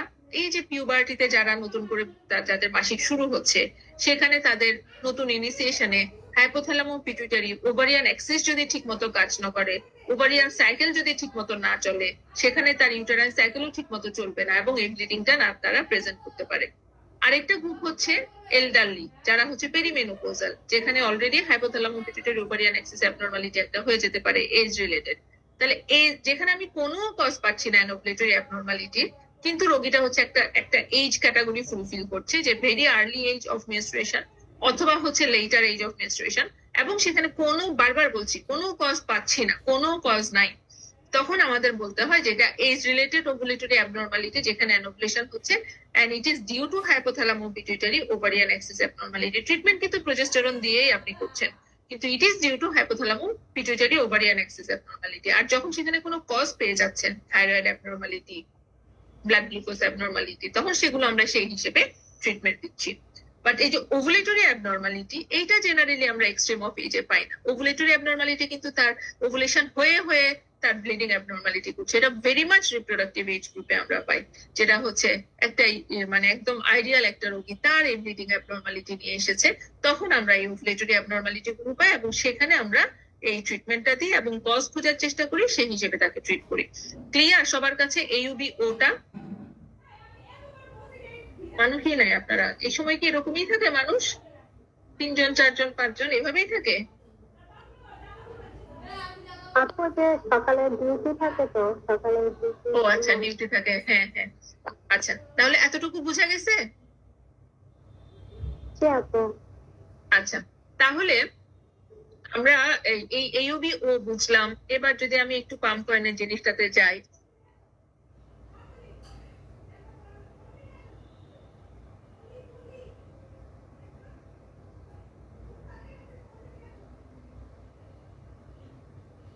সি আলোচনা হয়েছে, কেন হয়, কি হয়, কিভাবে ট্রিটমেন্ট দিব আমরা বলেছি। ওভুলেটরি ডিসঅর্ডার, ওভুলেটরি ডিসঅর্ডারের তাহলে মেইন ট্রিটমেন্ট আমরা কি পাচ্ছি? ইট is hormone, it is the first line treatment. কারণ এটা পুরাটাই তার ঘটনাটা ঘটাচ্ছে হচ্ছে এন্ডোমেট্রিয়ামের অ্যাবনরমালিটি, এবং এই এন্ডোমেট্রিয়ামের অ্যাবনরমালিটি পিওরলি আসছে বাই হরমোনাল অ্যাবনরমালিটি, সেটা শরীরে ইস্ট্রোজেন প্রোজেস্টেরন যে কোনো একটা অ্যাবনরমালিটি দিয়ে, এবং সেই জন্য তার ফার্স্ট লাইন ট্রিটমেন্ট হচ্ছে হরমোন। এটা হচ্ছে ফার্স্ট লাইন ট্রিটমেন্ট। এখন কিছু কিছু কন্ডিশনে আপনি দেখবেন, বিশেষ করে এক্সট্রিম অফ এজ যেগুলো হচ্ছে পেরিমেনোপোজাল, আপনি হরমোন দিচ্ছেন তাও রেসপন্ড করছে না, তাহলে আপনি কি করবেন? আপনার ফার্স্ট এই যারা হরমোন নন রেসপন্সিভ, কারণ আইডিয়ালি এন্ডোমেট্রিয়াম হরমোনে কাজ করবে, এটা হচ্ছে স্বীকৃত কথা, তারপরেও কাজ করছে না, তখন আমার কি করতে হবে? আমার আবার এক্সক্লুড করতে হবে is there any endometrial pathology. আমি হয়তো তার এন্ডোমেট্রিয়াম নিয়ে ডাইরেক্ট ইভালুয়েট করতে দিয়ে দেবো এন্ডোমেট্রিয়াল বায়োপসি করে, এবং এটা আসলে গাইডলাইন যে 45 ইয়ার্স এন্ড অ্যাবাভ আমি হরমোন দিলাম, কোনো কজ পাই নাই, আমি তাকে হরমোন দিয়েছি কিন্তু হি ইজ নট রেসপন্ডিং, আমাকে ডাইরেক্ট এন্ডোমেট্রিয়াল প্যাথোলজি দেখতে হবে, থিকনেস যা ইচ্ছা হোক, সেখানে আমি থিকনেস বেশি না কম সেটাও দেখবো না, আমি ডাইরেক্ট এন্ডোমেট্রিয়াম নিয়ে টেস্ট করতে দিব। সেই এন্ডোমেট্রিয়াল প্যাথোলজি আমি টেস্ট করে এন্ডোমেট্রিয়াল বায়োপসি করে আমি আবার এক্সক্লুড করলাম যে তার এন্ডোমেট্রিয়াল ডিরেক্ট কোনো প্যাথোলজি নাই in the form of malignancy or hyperplasia, তখন তার জন্য সেকেন্ড লাইন ট্রিটমেন্ট আসবে। সেকেন্ড লাইন ট্রিটমেন্ট কি? এন্ডোমেট্রিয়ামকে আমরা ডিস্ট্রয় করে দিতে পারি, এন্ডোমেট্রিয়ামকে ডিস্ট্রয় করে, এন্ডোমেট্রিয়ামকে পুরাই দাও, এন্ডোমেট্রিয়ামকে ডেসিডুয়ালাইজ করে দাও। সেখানে হরমোন আমি যদি ওরাল হরমোন দিয়ে থাকি, তারপরে তার জন্য এলএনজিআইওএস আসতে পারে। এলএনজিআইওএস কি করবে? লোকালি আমি তাকে প্রোজেস্টেরন দিয়ে দিলাম ক্যাভিটির মধ্যে, এবং এই এলএনজিআইওএস এন্ডোমেট্রিয়ামকে ডেসিডুয়ালাইজ করে দিবে। এন্ডোমেট্রিয়ামকে ডেসিডুয়ালাইজ করে দেওয়া মানে অ্যাট্রোফিক, একদম অ্যাট্রোফাইড করে দিবে, তাহলে আর কোনো ব্লিডিং হবে না। অ্যামেনোরিয়া, মোর দেন 80% case within 3 months amenorrhoea develop করে ফেলে, তাহলে এই অ্যামেনোরিয়া ডেভেলপ করলে সিমটোমেটিক কারেকশন কিন্তু আমি করে ফেলতে পেরেছি। যদি এলএনজিআইভিএস আমি দিতে পারছি না বা সে নিবে না, সেক্ষেত্রে আমাদের হিস্টেরোস্কোপিক সেকেন্ড লাইন তখন অপশন চলে আসে, হিস্টেরোস্কোপিক কারেকশন বা নন হিস্টেরোস্কোপিক কারেকশন, যেটা আমরা এন্ডোমেট্রিয়াল অ্যাবলেশন বলি। এটা হচ্ছে এন্ডোমেট্রিয়াল অ্যাবলেশন। এন্ডোমেট্রিয়াল অ্যাবলেশনের আগে ম্যান্ডেটরি পার্ট হচ্ছে এন্ডোমেট্রিয়ামকে দেখে নেওয়া, যেটা আমি অলরেডি বলেছি যে এন্ডোমেট্রিয়াল বায়োপসি করে দেখে নিয়েছি এন্ডোমেট্রিয়ামে কোনো প্যাথোলজি নাই, তখন আমরা এন্ডোমেট্রিয়াল অ্যাবলেশন চিন্তা করতে পারি। আনডায়াগনোজড এন্ডোমেট্রিয়ামে কখনোই এন্ডোমেট্রিয়াল অ্যাবলেশন করা যাবে না, কারণ সে তখন আমার ডায়াগনোসিসটাকে ঢেকে দিবে। একটা মিস ডায়াগনোসিস দিয়ে দিবে। কারণ আমি একবার যখন এন্ডোমেট্রিয়াম পোড়াই দিব, তারপরে এন্ডোমেট্রিয়াম নিয়ে আমি ফার্দার টেস্ট করছি যে তার ম্যালিগন্যান্সি কিনা হাইপারপ্লাসিয়া কিনা, সেটা করার আর স্কোপ থাকে না। সিমটম এখনো পারসিস্ট করছে, তখন আপনি ভয় পাচ্ছেন এটা এন্ডোমেট্রিয়াল প্যাথোলজি ছিল কিনা। অলরেডি আপনি পোড়াই দিচ্ছেন, কাজ হবে না। সেজন্য এন্ডোমেট্রিয়াল অ্যাবলেশন এটা আমরা দুইভাবে করতে পারি, হিস্টেরোস্কোপিক অথবা নন হিস্টেরোস্কোপিক। হিস্টেরোস্কোপিক মানে কি? ফার্স্ট জেনারেশন, এটাকে বলা হয় ফার্স্ট জেনারেশন ট্রিটমেন্ট। নন হিস্টেরোস্কোপিকটার আরেকটা নাম হচ্ছে সেকেন্ড জেনারেশন ট্রিটমেন্ট। যদি বলি ওল্ডার নিউয়ার, হিস্টেরোস্কোপিক হচ্ছে ওল্ডার, নন হিস্টেরোস্কোপিক হচ্ছে newer treatment. What ever it is, আমরা যে কোনো একটাতে যেতে পারি। হিস্টেরোস্কোপিক আমরা কি করি? ট্রান্সসার্ভাইকাল রিসেকশন অফ এন্ডোমেট্রিয়াম, আমরা এন্ডোমেট্রিয়ামকে কেটে নিয়ে আসতে পারি। অথবা আমরা কি করতে পারি? আমরা তাকে হচ্ছে রোলার বল অ্যাবলেশন, এটা আমরা করতে পারি। রোলার বল অ্যাবলেশন এটা আমরা করতে পারি। আর নন হিস্টেরোস্কোপিক যদি আমরা করি, সেখানে আমরা কি করি? নন হিস্টেরোস্কোপিকে ওইখানে আমরা মেইনলি করছি হচ্ছে মাইক্রোওয়েভ অ্যাবলেশন। মাইক্রোওয়েভ অ্যাবলেশন করতে পারি। রেডিও ফ্রিকোয়েন্সি অ্যাবলেশন এটা আমরা করতে পারি। হ্যাঁ, থার্মাল অ্যাবলেশন এটা আমরা করতে পারি। মানে যে কোনো একটা ওয়েতে এন্ডোমেট্রিয়ামটাকে পোড়ায় দেয়, এটা আমরা করতে পারি। এটা হচ্ছে যখন আমার হরমোন কাজ করছে না তখন। আরেকবার একটু যাই, হরমোনে এখানে আমরা কি কি জিনিস দিতে পারি। আমরা বলেছি যে আমরা কাউকে কাউকে প্রোজেস্টেরন দিচ্ছি, কাউকে কাউকে এস্ট্রোজেন প্রোজেস্টেরন একসাথে দিচ্ছি, মানে ওসিপি। সেখানে যদি দরকার হয় আমরা এলএনজিআইওএস ওয়ান অফ দা হিসেবে আনলাম। আমরা দরকার হলে একদম হায়ার ট্রিটমেন্টে যেতে পারি, জিএনআরএইচ অ্যানালগ পর্যন্ত দিয়ে দিতে পারি। জিএনআরএইচ অ্যানালগ কি করবে? তাকে একটা সিওডো মেনোপজ তৈরি করবে। কারণ হাইপোথ্যালামো পিটুইটারি এক্সিস বরাবর সে কাজ করলো, পিটুইটারি রিলিজ অফ এফএসএইচএলএইচ কে সে সাপ্রেস করে দিল। জিএনআরএইচ অ্যানালগ দিলে সে হাইপোথ্যালামো পিটুইটারি সাপ্রেস করে এফএসএইচএলএইচ রিলিজ হতে দিবে না, ওভারিকে কোনো রেসপন্সিভ করে রাখবে না। পুরো ইউটেরাস তখন মেনোপোজাল একটা সিমটম দিবে, এবং সিওডো মেনোপজ করে দিয়ে তার আমি ব্লিডিংটাকে বন্ধ করে দিব। এরকম করে আমরা কিন্তু অনেকগুলা হরমোন ইউজ করতে পারি। সেখানে যখন কাজ করলো না, আমরা তখন আসতেছি হচ্ছে তার হিস্টেরোস্কোপিক বা নন হিস্টেরোস্কোপিক ট্রিটমেন্ট। হিস্টেরোস্কোপিক্যালি টিসিআরই বা roller ball ablation, non hysteroscopic microwave, radio frequency, thermal, যে কোনোটাই আমরা করতে পারি। এইভাবে আমরা তার এন্ডোমেট্রিয়ামটাকে ডিস্ট্রয় করার চিন্তা করি। কিন্তু এখানে কিছু কাউন্সেলিং থাকতে হবে। এটা uterus preserving option, minimal invasive option. কিন্তু এখানে কিছু ইনজুরি হতে পারে ইউটেরাসে, সেখানে আমার ল্যাপারোটমি লাগতে পারে। কমপ্লিট রিকভারি নাও হতে পারে, সিমটম পারসিস্ট করতে পারে, ফেইল হতে পারে। ফার্দার আমাকে অ্যাবডোমিনাল মানে ডেফিনিট অ্যাপ্রোচে যেতে হতে পারে। এবং দেয়ার আর সো মেনি কমপ্লিকেশনস, এগুলোও কিন্তু একটু আমাকে বলে নিতে হবে। যখন সে এটাতেও রেসপন্ড করলো না, বা সে চাচ্ছে না এটা, সে চাচ্ছে একটা ডেফিনিট ট্রিটমেন্ট, তার অলরেডি বয়স হয়ে গেছে, তার ইন্টারেস্টে প্যাথোলজি না থাকলেও এই ব্লিডিংটা সে আর নিতে পারছে না, সে একটা ডেফিনিট ম্যানেজমেন্ট চাচ্ছে, তখন অপশন চলে আসে হচ্ছে টোটাল অ্যাবডোমিনাল হিস্টেরেক্টমি। সেটা আমরা শুধুমাত্র সিমটোমেটিক হিসেবে, বেসিক্যালি হিস্টেরেক্টমির আসলে এখানে কোনো রোল নাই। কিন্তু যে কোনো ট্রিটমেন্টে রেসপন্ড করছে না এবং সে কনজারভেটিভ অ্যাপ্রোচটা আসলে চাচ্ছে না এন্ডোমেট্রিয়ামটা, কারণ বলছে যে আবার তার হতে পারে, বা এই যে ইউটেরাস রেখে দেয়া it will act as a diseased organ for in future, সব মিলাই সে আর রাখতে চাচ্ছে না, তখন TH will be her option. এবং তখন আমরা টিএইচ করতে চাচ্ছি ওভুলেটরি ডিসঅর্ডারের রোগীগুলোকে। তাহলে ওভুলেটরি ডিসঅর্ডারে কিন্তু আমাদের অনেকগুলো ট্রিটমেন্ট আছে, এটা ডিপেন্ডিং আপন হার এজ। এখন একটা পিউবার্টি মেনোরেজের রোগীকে তো আমরা এগুলো বলবো না, ওর জন্য হরমোন দিয়েই আমরা ট্রিট করবো। বাট পেরিমেনোপোজাল রোগী, তার জন্য অপশন আসছে, সেখানে আমাদের অনেকগুলো অপশন চলে আসে। তো ওভুলেটরি ডিসঅর্ডারে আপনি এভাবে ট্রিট করছেন। But coagulopathy it is hormone and treatment of cause দিয়ে, সে রোগীকে আমি ইউটেরাস ফেলে দিব না। কোয়াগুলোপ্যাথির রোগী কখনোই ইউটেরাস ফেলে দেওয়া অপশন আসবে না, বরং ফেলতে গেলে আপনি আরো ব্লিডিং বন্ধ করতে না পারে ওই অপারেশনের ব্লিডিং এ এসে মরে যাবে। এন্ডোমেট্রিয়াল প্যাথোলজিকেও আমরা কিন্তু ট্রিটমেন্ট করে দিচ্ছি এবং জেনারেলি রেসপন্স করে যায়। আয়াট্রোজেনিক রোগীকেও আমরা বলবো না ইউটেরাস ফেলে দিয়ে ট্রিট করে দিলাম, এটা কিন্তু আমরা করে ফেলি। একটি রেগুলার ইনটেক অফ হরমোনের জন্য তার ব্লিডিং অ্যাবনরমালিটি, তখন তাকে বলছে আপনার জরায়ু যেহেতু এত ব্লিডিং হচ্ছে, আসেন আমরা ফেলে দিই। এটা কিন্তু it is not the treatment, পুরো ম্যাল ট্রিটমেন্ট করা হলো। তাহলে কয়েনের এখন এন, এটা হচ্ছে নট ইয়েট ক্লাসিফাইড। এনটাকে আমরা নিচ্ছি হচ্ছে নট ইয়েট ক্লাসিফাইড হিসেবে। তাহলে সেই নট ইয়েট ক্লাসিফাইড রোগীটাকে আমরা কিসের কোনগুলোকে আমরা বলবো? পোস্ট সিজারিয়ান সেকশন, কারো কারো কমপ্লেন থাকে যে একটা অ্যাবনরমাল ব্লিডিং হচ্ছে, মাসিকের সময় তার ব্লিডিং হয়, পেটে ব্যথা হয়, এরকম তার একটা মাসিকের পরপরও তার ব্লিডিংটা হইতে থাকে, হ্যাঁ, অথবা একটা কন্টিনিউয়াস অনেকদিন ধরে ব্লিডিং একটু একটু করে হয়ে যাচ্ছে এই রোগীটা। এবং সেই রোগীটা যখন আমরা টিবিএস করি, টিবিএস এ ইউটেরাস যদি দেখি, এটা যদি ইউটেরাসের এন্ডোমেট্রিয়াল ইনসিশন হয়, সে ইনসিশন লাইন বরাবর দেখা যায় এখানে কালো হয়ে আছে, এই জায়গাটা কালো, এবং তার সাথে ব্রাঞ্চিং এর মতো কালো ঢুকে যাচ্ছে, মায়োমেট্রিয়ামের ভিতরে উপরে কালো স্প্রেড করে যাচ্ছে, এভাবে দেখা যায়। সেটা ইনসিশন লাইন ধরে, একটা ইনসিশন লাইন ধরে তার ভিতরে কালো ঢুকে যাচ্ছে, হ্যাঁ, এরকম পাওয়া যায়। এই যদি হয় রোগীটা এরকম একটা প্রেজেন্টেশন, এবং এটা টিবিএস এ খুব ভালো বোঝা যায়, অ্যালং দ্য স্কার লাইন ধরে তার ভিতরের ভিতরে কালো কালো, এবং সেটাকে যদি আপনি ডপলার দেন, অনেক সময় ডপলারে ভাস্কুলারিটিও দেখা যায়। তো এই যদি হয় প্যাথোলজি, এটার নাম হচ্ছে ইসমোসিল। ইসমোসিল, এই যে জিনিসটা জমেছে, ব্লাড কালেকশন হয়েছে উইদিন দ্য ইউটেরাইন মায়োমেট্রিয়াম, এটা মায়োমেট্রিয়ামের ভিতরে কিন্তু, হ্যাঁ, ওরকম যে মায়োমেট্রিয়ামের ভিতরে ব্লাডটা জমেছে, এইটাকে আমরা বলি হচ্ছে ইসমোসিল। এবং রিস্ক ফ্যাক্টর হচ্ছে প্রিভিয়াস সিজার। সিজারের পরে এই প্রেজেন্টেশনটা নিয়ে তারা আমাদের কাছে আসে, এবং ওরই প্রেজেন্টেশন হচ্ছে একটা অ্যাবনর্মাল ব্লিডিং। এইটা এখন কোথায় যাবে, এটা নিয়ে এখনো কোনো ক্লাসিফিকেশনে ঢুকানো হয় না, যে পাম্প কয়ে কোথায় ঢুকাবো। এই জন্য এটাকে টোটালি আলাদা একটা ক্যাটাগরাইজেশন দিয়ে নট ইয়েট ক্লাসিফাইড বলে ইসমোসিলকে রাখা হয়েছে। এটা হচ্ছে নট ইয়েট ক্লাসিফাইড। এখন এই ইসমোসিলের তাহলে রিস্ক ফ্যাক্টরে কারা? রিস্ক ফ্যাক্টরে হচ্ছে প্রিভিয়াস সিজাররা। তাহলে এই ইসমোসিলের আপনার ট্রিটমেন্ট কি হবে? ইনভেস্টিগেশন তো আমরা টিবিএস করছি অ্যালং উইথ ডপলার। ট্রিটমেন্ট কি হবে? ট্রিটমেন্ট হবে হচ্ছে আপনার ওর, আমরা বেসিক্যালি ওই নির্ভর করে ইসমোসিলের যে মায়োমেট্রিয়ামকে তো সে ডিস্ট্রয় করতেছে, ভিতরে মায়োমেট্রিয়ামের জায়গায় তো ব্লিডিংটা হয়। তো মায়োমেট্রিয়াম, ইনটেক মায়োমেট্রিয়াম কতটুকু আছে, ভালো মায়োমেট্রিয়াম কতটুকু আছে, এটা দেখতে হয়।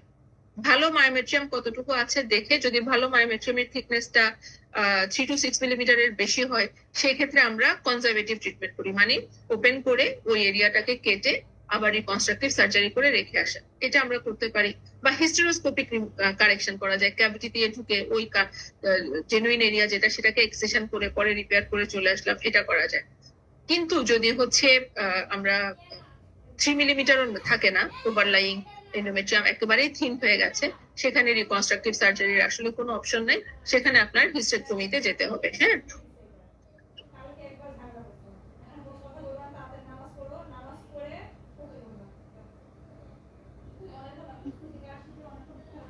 হ্যালো।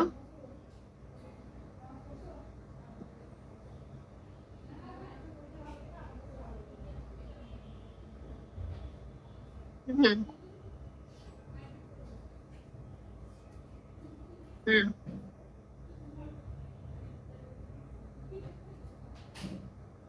না, ওকে রেফার করো, ওর ওর বাচ্চার ওজন কত আসছে? 2200, এটা করে ফেলতে হবে, ওর স্টিল বার্থ হয়ে যায়। উম, এটা কি আগে 3টা সিজার ওয়ালা রোগীটা? হ্যাঁ, ওকে বলো, ওর ওর যদি রিস্ক নিতে চায় তাহলে থাকবে, কারণ স্টিল বার্থ হয়তো সাডেন করে কালকে পর্যন্ত আস্তে আস্তে কতটুকু কি থাকবে না থাকবে, এগুলোর কিন্তু কোনো ঠিক ঠিকানা নাই, বুঝছো? হ্যাঁ, ওর ওর আগের হিস্ট্রি।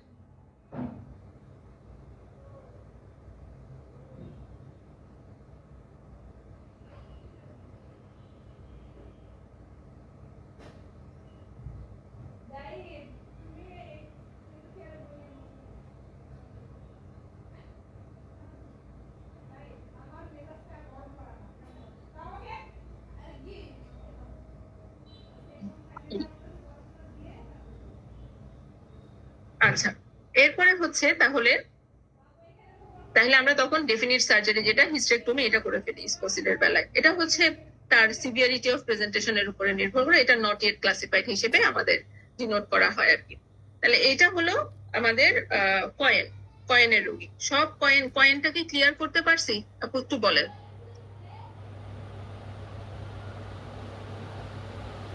কয়েনটাকে ক্লিয়ার করা গেছে? আচ্ছা, এখন আসেন আমরা পামের, আজকে তো পলিপটাও একটু বলে ফেলি, পলিপ নিয়ে আমাদের কথা বললে তাহলে নেক্সট দিনের ফাইব্রয়েডের ডিসকাশনটা আমরা আরেকটু ইলাবোরেটলি করতে পারবো। পি হচ্ছে পলিপ, এটা দিয়ে আমরা বলছি হচ্ছে polyp, it is one of the structural cause of AUD। Polyp জিনিসটা কি, এটাকে আলাদা করে একটা নাম দেওয়া হলো, কিন্তু এটা ওয়ান কাইন্ড অফ টিউমারাস কন্ডিশন। কিন্তু এটার ক্যারেক্টারিস্টিক্স কি? সে অরিজিন, যে অর্গান থেকে সে অ্যারাইজ করছে সেখানে সে থাকে না, সে সেখান থেকে পেডাঙ্কুলেটেড হয়ে চলে আসে, হ্যাঁ, সে পেডাঙ্কুলেটেড হয়ে চলে আসে, এবং সেখানে সে হচ্ছে অ্যাটাচড বাই দা অর্গান, তার অরিজিন যে জায়গা থেকে, সেখানে সে একটা স্টক দিয়ে আটকানো থাকে, হ্যাঁ, তার এরিয়া যেটা থাকে সেখানে সে একটা স্টক দিয়ে আটকানো থাকে, এবং সে তার এরিয়া থেকে দূরে চলে আসে, এটার নামই হচ্ছে পলিপ। পলিপ কিন্তু শুধু ইন্ডোমেট্রিয়াল পলিপ পাই তা না, রেকটাল পলিপ আছে, তাই না, নেজাল পলিপ আছে, সব জায়গায় তাদের ক্যারেক্টারিস্টিক্স হচ্ছে সে এরিয়া অফ অরিজিনে আটকানো থাকে না, সেখান থেকে সে ঝুলে পড়ে যায় এবং একটা স্টক দিয়ে আটকানো থাকে। এটা হচ্ছে তার ক্যারেক্টারিস্টিক্স। এখন আমরা আমরা যে অ্যাবনর্মাল ইউটেরাইন ব্লিডিং এ যে পলিপটা পাচ্ছি, সে পলিপটা পিওরলি হচ্ছে ইউটেরাইন একটা পলিপ, তাই না, এটা আমাদের ইউটেরাইন পলিপ এবং সে ব্লিডিং অ্যাবনর্মালিটি করছে। এই পলিপটা দুই রকম হতে পারে, ঠিক আছে, এই পলিপটা দুই রকম হতে পারে। আমরা যদি একদম গ্রসলি বলি, একটা হচ্ছে পলিপ ওভার, যেহেতু এটা একটা tumorous condition, it can be benign, it can be malignant, এটা তো আমরা পাবোই, তাই না। পলিপ ক্যান বি, সে যে যে অর্গানেই যাক, polyp can be benign, polyp can be malignant. Malignant polyp যখন হয়ে যাবে তার ক্যারেক্টারিস্টিক্স আলাদা, এবং সার্ভাইকাল পলিপ গুলা, সিএ সার্ভিক্স এর একটা গ্রুপ প্রেজেন্টেশন কিন্তু পলিপয়েড হয় এবং সেটার ক্যারেক্টারিস্টিক্স আলাদা, সে পুরো ম্যালিগন্যান্সি নিয়ে ট্রিটমেন্ট পাবে, সেটা আলাদা। এখন বিনাইন পলিপ যেটা, সেই বিনাইন পলিপের আবার আমরা বিভিন্ন রকম টাইপ পাই। ইউটেরাসে যদি আসি, ইউটেরাসে দুইটা, ইউটেরাসে আমরা পাচ্ছি হচ্ছে একটা হচ্ছে এন্ডোমেট্রিয়াম আর একটা হচ্ছে মায়োমেট্রিয়াম এন্ড দেন পেরিমেট্রিয়াম। পেরিমেট্রিয়ামের যেটা, সেটা নিয়ে আমাদের কথা নাই। সেই পলিপটা এন্ডোমেট্রিয়াল অরিজিন হতে পারে, পলিপটা মায়োমেট্রিয়াল অরিজিন হতে পারে। হ্যাঁ, যেটা হচ্ছে এন্ডোমেট্রিয়াল পলিপ, হ্যাঁ, পলিপ যেটা এন্ডোমেট্রিয়াম থেকে আসছে, মানে এন্ডোমেট্রিয়াল অরিজিন, সেটাকে আমরা বলছি mucous polyp. Mucous polyp, mucous polyp মানে হচ্ছে সে এন্ডোমেট্রিয়াম থেকে এসেছে। এই কথাটা যখন আমাকে বলছে এটা একটা মিউকাস পলিপ, আমি যাতে বুঝতে পারি যে এটার অরিজিন হচ্ছে এন্ডোমেট্রিয়াম। আর যদি এটা মায়োমেট্রিয়াম থেকে অরিজিন নেয়, তখন তার নাম হচ্ছে মায়োমেটাস পলিপ। মায়োমেটাস পলিপ। তাহলে পলিপ আমরা, বিনাইন পলিপ আমরা দু রকম পেতে পারি, একটা হচ্ছে মিউকাস পলিপ আর একটা হচ্ছে মায়োমেটাস পলিপ। দুইটাকে আমরা বুঝবো কি করে? মিউকাস পলিপ দেখেন এন্ডোমেট্রিয়াল লাইনিং থেকে উৎপত্তি, তাহলে খুব বেশি শক্তপোক্ত হওয়ার কোনো জায়গা নাই। এন্ডোমেট্রিয়াল লাইনিং হচ্ছে thin columnar epithelium, single layer columnar epithelium endometrial lining এ আছে। তো সেখানে কোনো কারণে ওভারগ্রোথ দিয়ে এই মিউকাস পলিপটা হচ্ছে। তাহলে এই ওভারগ্রোথে একটা হচ্ছে single layer columnar epithelium with vascularity দিয়ে থাকে, সেজন্য এটা খুবই ন্যারো একটা স্টক থাকে, একদমই ন্যারো স্টক, পাতলা চিকন একটা স্টক। তাহলে ন্যারো স্টক থাকবে।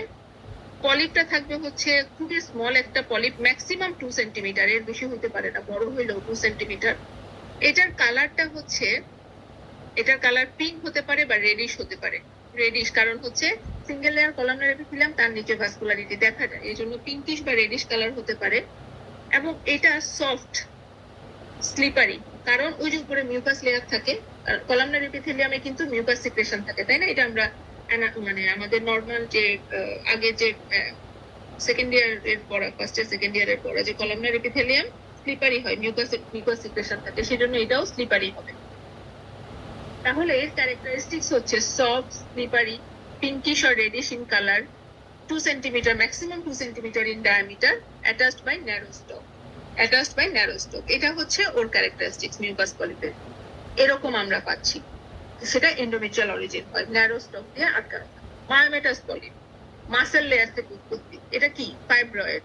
ফাইব্রয়েড যেগুলো আমরা সাবমিউকাস ভ্যারাইটি ফাইব্রয়েড পাচ্ছি, সেই সাবমিউকাস ভ্যারাইটি একসময় বাড়তে বাড়তে বাড়তে বাড়তে ঝুলে পড়ে গেল এবং সে তখন মাসেল অরিজিন, কিন্তু সে ক্যাভিটির মধ্যে ঝুলছে। এটা হচ্ছে মায়োমেটাস পলিপ।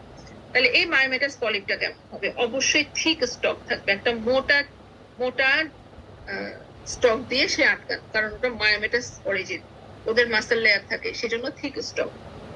এটা ফার্ম ইন কনসিস্টেন্সি, ফার্ম কনসিস্টেন্সিটা হবে ফার্ম। এটা আপনার সেভারেল সাইজ হতে পারে, ডিফারেন্ট সাইজ। এটা আমরা আপনি ওইভাবে ডিনোট করতে পারবেন না, সবসময় ছোট থাকবে, সবসময় বড় থাকবে। ফাইব্রয়েডের সাইজের উপরে নির্ভর করে এটা ছোট হতে পারে, বড় হতে পারে, যে কোনো রকম হতে পারে। এটা ডিফারেন্ট সাইজ, এটা ফার্ম ইন কনসিস্টেন্সি, এটা থিক স্টক থাকে এবং এটা পেইল ইন কালার। কালারটা হবে পেইল, কারণ ও মাসেল লেয়ার থেকে আসে, সেজন্য ওর কালারটা হয় পেইল। তাহলে ও পেইল কালার থাকে, ও ডিফারেন্ট সাইজের থাকে, ও ফার্ম থাকে, ও থিক স্টকে থাকে। এটা হচ্ছে মায়োমেটাস পলিপ, ঠিক আছে। তাহলে মিউকাস পলিপ হতে পারে, মায়োমেটাস পলিপ হতে পারে। এরিয়া অফ অরিজিন, সে এন্ডোমেট্রিয়াল ক্যাভিটি থেকে হতে পারে, এন্ডোমেট্রিয়াল ক্যাভিটির এন্ডোমেট্রিয়াল লাইনিং, অথবা সেখানে মাসেল। সে সার্ভিক্স থেকে উঠতে পারে, সার্ভিক্স এর এন্ডোমেট্রিয়াল লাইনিং এবং সার্ভিক্স এর মাসেল, যে কোনো জায়গা থেকে হতে পারে। কিন্তু মূল হচ্ছে it can be mucous polyp, it can be myomatous polyp. এতটুকু বুঝাতে পারছি?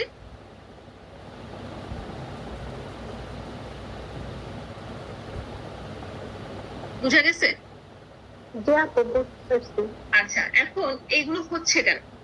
তাহলে রিস্ক ফ্যাক্টর কি? আপনি দেখেন এগুলো ওয়ান কাইন্ড অফ ওভারগ্রোথ। একটা হচ্ছে এন্ডোমেট্রিয়াল লাইনিং এর ওভারগ্রোথ, আর একটা হচ্ছে মাসেলের ওভারগ্রোথ। কেন হচ্ছে? কোনো একটা রিস্ক ফ্যাক্টর আছে। ওভারগ্রোথ কখন হয়? ইস্ট্রোজেন যদি শরীরে বেশি থাকে, ইস্ট্রোজেনিক এনভায়রনমেন্ট আছে তার শরীরে কোনো না কোনো কারণে, সেটা হতে পারে তার ওবেসিটি, সেটা হতে পারে সে পিসিও রোগী, তার রেগুলার ওভুলেশন হয় না, সেটা anovulation due to other causes, এটাও হতে পারে। অ্যানোভুলেশন মানে ইস্ট্রোজেন গিয়ে ইউটেরাসের বিভিন্ন জায়গায় ওভারগ্রোথ করছে, সেরকম একটা পলিপ করে ফেলছে, এটা হতে পারে। সে ডায়াবেটিক হতে পারে, ডায়াবেটিসদের তার রেগুলার ওভুলেশন হয় না।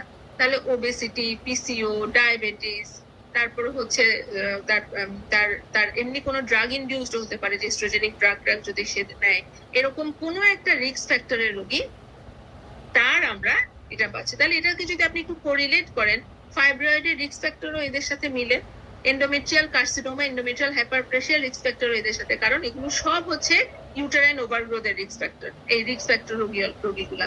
তাহলে রিপ্রোডাক্টিভ এজ গ্রুপ, সেখানে তার হচ্ছে অ্যানোভুলেশন, সেখানে ওবেসিটি, সেখানে পিসিও, হ্যাঁ, সেখানে তার ফাইব্রয়েডও থাকতে পারে, তার নন ফাইব্রয়েড, সেখানে প্রেজেন্টেশন এটা হতে পারে, হ্যাঁ, এই ধরনের রোগী আমরা পাচ্ছি। আচ্ছা, এটা হচ্ছে রিস্ক ফ্যাক্টর রোগী। তার প্রেজেন্টেশন কি থাকে? তার প্রেজেন্টেশন থাকে হচ্ছে abnormal uterine bleeding in the form of intermenstrual bleeding. মাসিকের মাঝে মাঝে আবার তার রক্ত দেখা যায়, মাসিক তার হচ্ছে, কিন্তু মাঝে মাঝে আবার সে রক্ত দেখে, সেটা মাসিকের মতো না। মাসিকে যেমন তার 7 দিন থাকছে, 6 দিন থাকছে ফিক্সড, এই রক্তটা 1-2 দিন থাকে চলে যায়, 1-2 দিন থাকে, 3 দিন থাকে চলে যায়, depending upon the size and bleeding.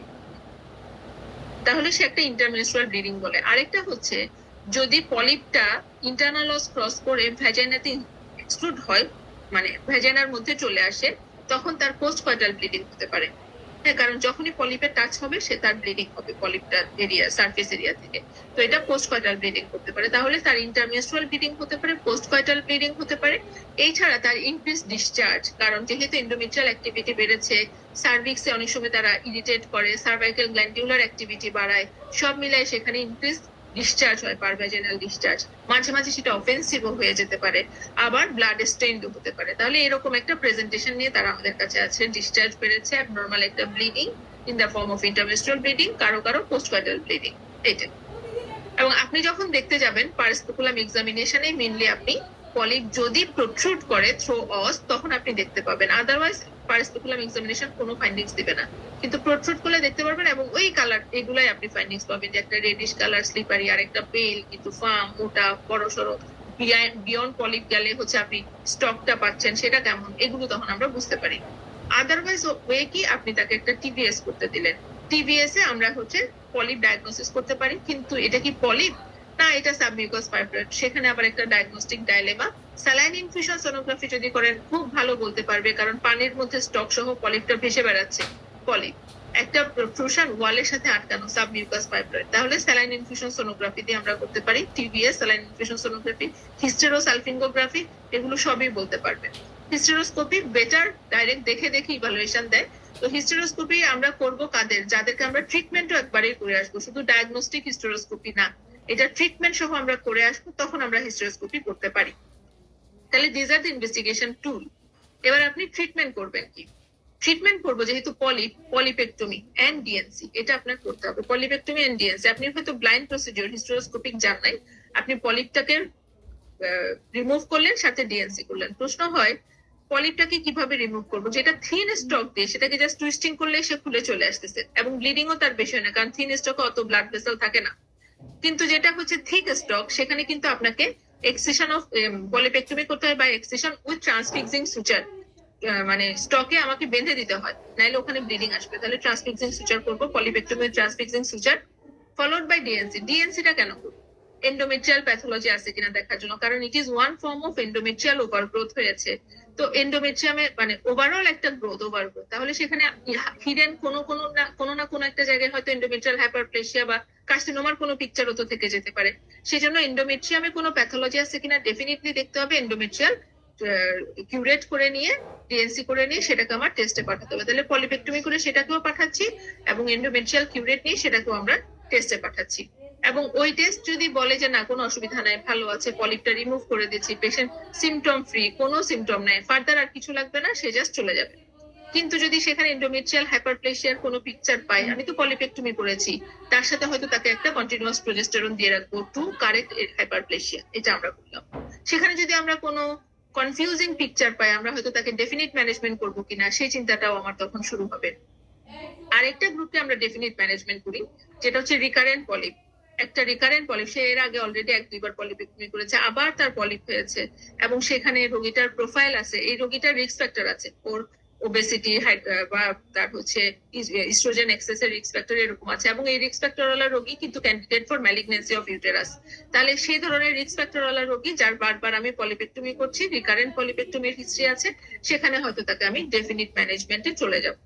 তাহলে নির্ভর করছে যে আমি ডেফিনিট ম্যানেজমেন্ট করবো কিনা, সেটা হচ্ছে পলিপের character, endometrial pathology and other profile সব মিলাই। কিন্তু এটা এরকম না যে একটা পলিপ নিয়ে আসে আমি ফার্স্ট স্টেপে তাকে হিস্টেক্টমি করে দিব। Usually it is not done. আগে পলিপ বুঝে নিব, পলিপে রিমুভ করব, এন্ডোমেট্রিয়াম বুঝবো, তারপরে আমরা তাকে ডেফিনিট ম্যানেজমেন্টে যাবো কি যাবো না ক্যাটাগরাইজ করবো। বুঝাইতে পারছি?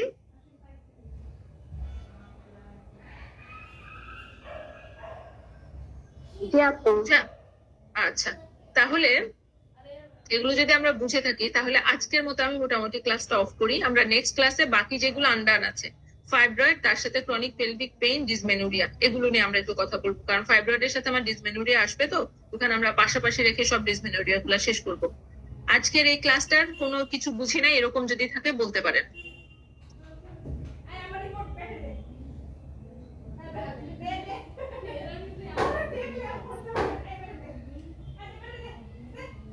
তাহলে একটা যদি অ্যাবনর্মাল ইউটেরাইন ব্লিডিং এর রোগী আসে, ওটার ফার্স্ট অ্যাপ্রোচে হচ্ছে আমরা হিস্ট্রি নিলাম, একটা ডিটেইলস হিস্ট্রি, কোনো কজ আছে কিনা বোঝার জন্য, পাম পয়েন্ট ওভারঅল আমরা কিন্তু হিস্ট্রি নিব, তাই না? ইউবি যদি আমাদের কেস দেয় যে তার কোনো স্ট্রাকচারাল কজ কিনা, তার কোনো feeling of lower abdominal pain, heaviness, তার সাথে তার ডিসমেনুরিয়া, এগুলো সব আমরা জানলাম। তারপর হচ্ছে তার কোনো নন কোয়াগুলোপ্যাথির কোনো ভয় আছে কিনা, সে কোনো ড্রাগ অ্যাবনর্মালি নেয় কিনা, তার এন্ডোমেট্রিয়াল প্যাথোলজির কোনো ভয় আছে কিনা, এগুলো সব আমরা জানলাম। তাই সবকিছু জানার পরে হিস্ট্রিতে নিলাম।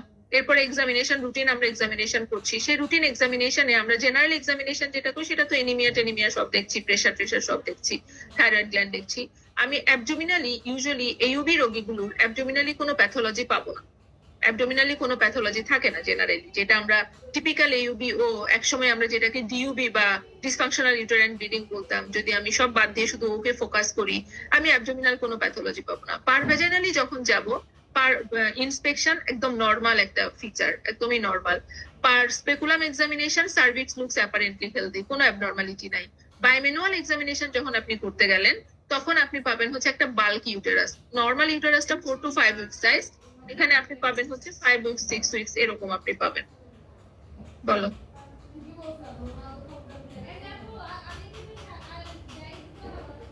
হ্যাঁ হ্যাঁ, ঢাকায় আমার রিপোর্ট না, ও ডিএমসি তে চলে যাবে। না, নাকি হাসপাতালে এখানে থাকবে?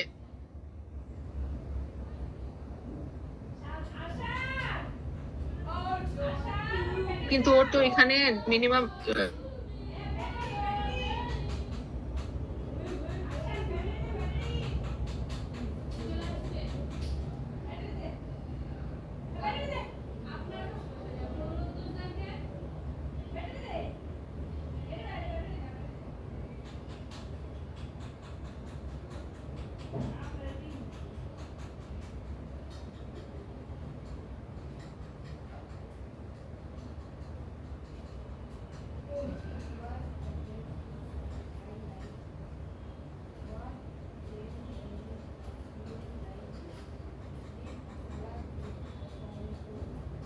ওই 5,000 টাকা নিয়ে আসতে পারবো, বুঝছো? আচ্ছা আচ্ছা, এখন তাহলে আমরা অ্যাবডোমিনালি খুব বেশি পাবো না। বাইম্যানুয়াল যখন করতে গেলাম, ইউটারাসটা বাল্কি, বাল্কি মানে হচ্ছে 5 to 6 উইক সাইজ, এরকম একটা সাইজের পাইলাম, এবং ইউটারাসটা সফট, সফট বাল্কি। শুধু এই ফাইন্ডিংসটা দিয়ে আমি এইউবিও তে দাঁড়াতে পারবো। এইউবিও ফাইন্ডিংস হচ্ছে সফট বাল্কি। এটাই চেঞ্জ হয়ে যাবে যদি আপনি ফার্ম বলেন, ওইটা সিঙ্গেল সলিটারি ফাইব্রয়েড হয়ে যাবে। ইউটারাসটা বড় হয়ে গেছে, তাহলে অন্য কোনো প্যাথোলজি, সেটা অ্যাডেনোমাইসিস হতে পারে, ফাইব্রয়েড হতে পারে, অন্য কিছু হতে পারে, এরকম। জেনারেলি বাল্ক ইউটেরাস যেটা 5 to 6 উইক সাইজ, এবং সেখানে আর কিছু বুঝতে পারছি না, ইউটেরাসটা সফট হয়ে আছে, এটা হচ্ছে একটা এইউবি ওর পক্ষে ইউটেরাইন ফিলিংস বা ইউটেরাইন ফাইন্ডিংস, আর কিছু না। যখন সেটা ফার্ম, এটা ফাইব্রয়েড। যখন সেটা বড় হচ্ছে, এটা অ্যাডেনোমাইসিস, ফাইব্রয়েড বা অন্য কোনো প্যাথোলজি আসছে কিনা, সেটা আপনাকে বুঝতে হবে। তাহলে এইউবি ওর ক্লিনিক্যালি যখন আমি একটা কেস পাচ্ছি, আমি হিস্ট্রিতে সব নাই ওর এই সমস্যা নাই, ওই সমস্যা নাই, কোয়াগুলোপ্যাথির কোনো পিকচার সে বলছে না, এটা শুধুমাত্র বিগত 5-6 মাস ধরে তার এই অ্যাবনর্মালিটিটা সে বলেছে, তার কোনো নোন এন্ডোক্রাইনোপ্যাথি নাই, ডায়াবেটিস, থাইরয়েড ডিসঅর্ডার, এগুলো আমি কিছু পাচ্ছি না, হতে পারে। তারপরে হচ্ছে তার কোনো ড্রাগ ইনটেকের, ডেফিনিট কোনো ড্রাগ ইনটেকের হিস্ট্রি নাই, কোনো প্রবলেম নাই। আমি এক্সামিন করতে গিয়ে জেনারেল এক্সামিনেশনে হয়তো একটু এনিমিক পেতে পারি, বাকি সব প্রোফাইল ভালো। আমি যখন ফাইন্ডিংস ইউটেরাসে গেছি, শুধু একটা সফট বাল্কি ইউটেরাস পেয়েছি, বাকি সব ভালো, no tenderness, no adnexal pathology, সব ভালো। এরপরে আপনি যখন হচ্ছে, তাহলে তখন আপনি দাঁড়াচ্ছেন, so my clinical diagnosis is it is a case of AUB, abnormal uterine bleeding may be due to ovulatory disorder, এবং তার সাথে সাপোর্ট কি দিচ্ছে, একটা হচ্ছে তার এজ, সে হয়তো পেরিমেনোপোজাল, অথবা সে হয়তো ভেরি আর্লি অবস্থায় আছে। পিউবার্টির রোগীগুলোকে তো আমরা আসলে পিভিও করি না, পেরিমেনোপোজাল রোগীগুলোকে আমরা পিভি করছি। আমরা এরকম একটা মানে এই যে আমাকে সাপোর্ট দিচ্ছে, রিলেটিভ কোনো কজ আমি পাচ্ছি না, শুধুমাত্র ইউটেরাসের এই প্যাথোলজিটা পাচ্ছি, আমি তখন এইউবি হিসেবে দাঁড়াচ্ছি। তখন ম্যাডামদের প্রশ্নই থাকে যে আমি ডিজিজ কনফার্ম করার জন্য এবার কি করবো। তাহলে আমাকে সব এইউবি হাতে নিয়ে এই রোগীটাকে ডিল করতে হচ্ছে। আমি একটা টিভিএস করব টু এক্সক্লুড স্ট্রাকচারাল কজ, তার সাথে কয়েনের টেস্ট দিব, CBC, thyroid function, prolactin, OGTT, coagulopathy চিন্তা করলে সেই কোয়াগুলোপ্যাথিক টেস্ট, এগুলো সব আমি দিব। সব কিছু নর্মাল, টিবিএস এর আল্ট্রাসাউন্ড হতে ভালো, এন্ডোমেট্রিয়াল থিকনেস বাড়ে নাই, একদমই নর্মাল একটা থিকনেস এর রোগী, তার কোনো প্যাথোলজি নাই, তখন আমি তাকে কি চিন্তা করছি, তার মানে এটা এইউবি ও এজ রিলেটেড এইউবি ও হতে পারে। তাহলে এবার আপনি কি করবেন, এবার আমি তার ট্রিটমেন্টে যাব।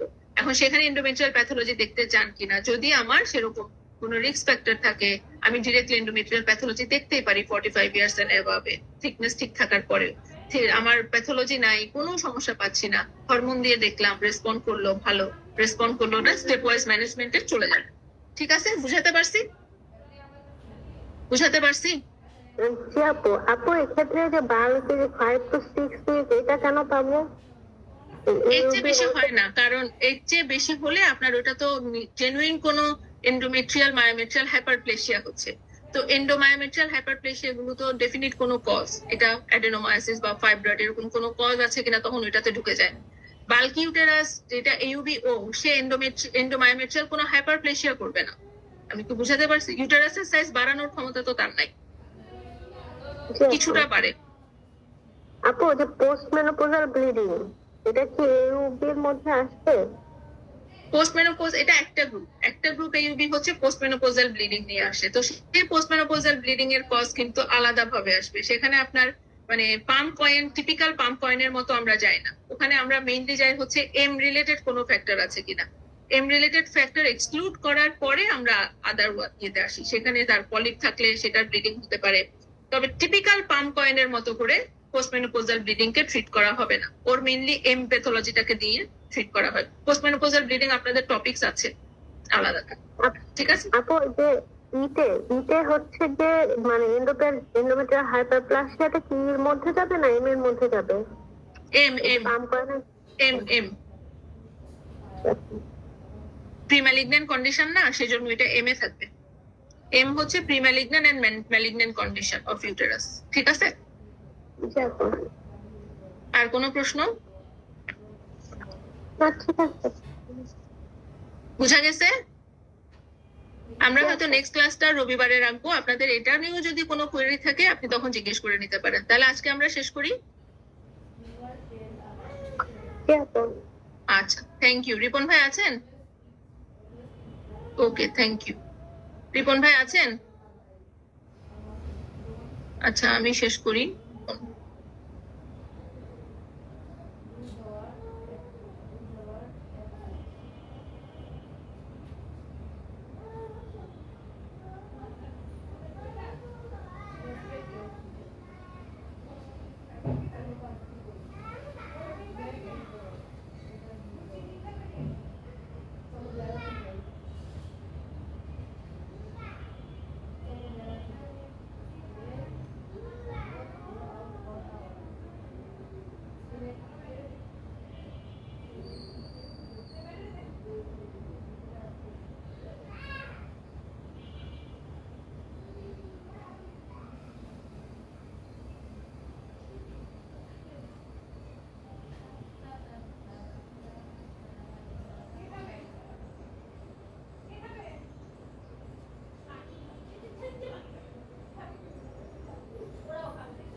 পরীক্ষা দিয়েছেন তো কেমন দিয়েছো? তারপরে ভুলগুলো ঠিক করেছিলে পরে আবার হ্যাঁ ভুলগুলো বাচ্চা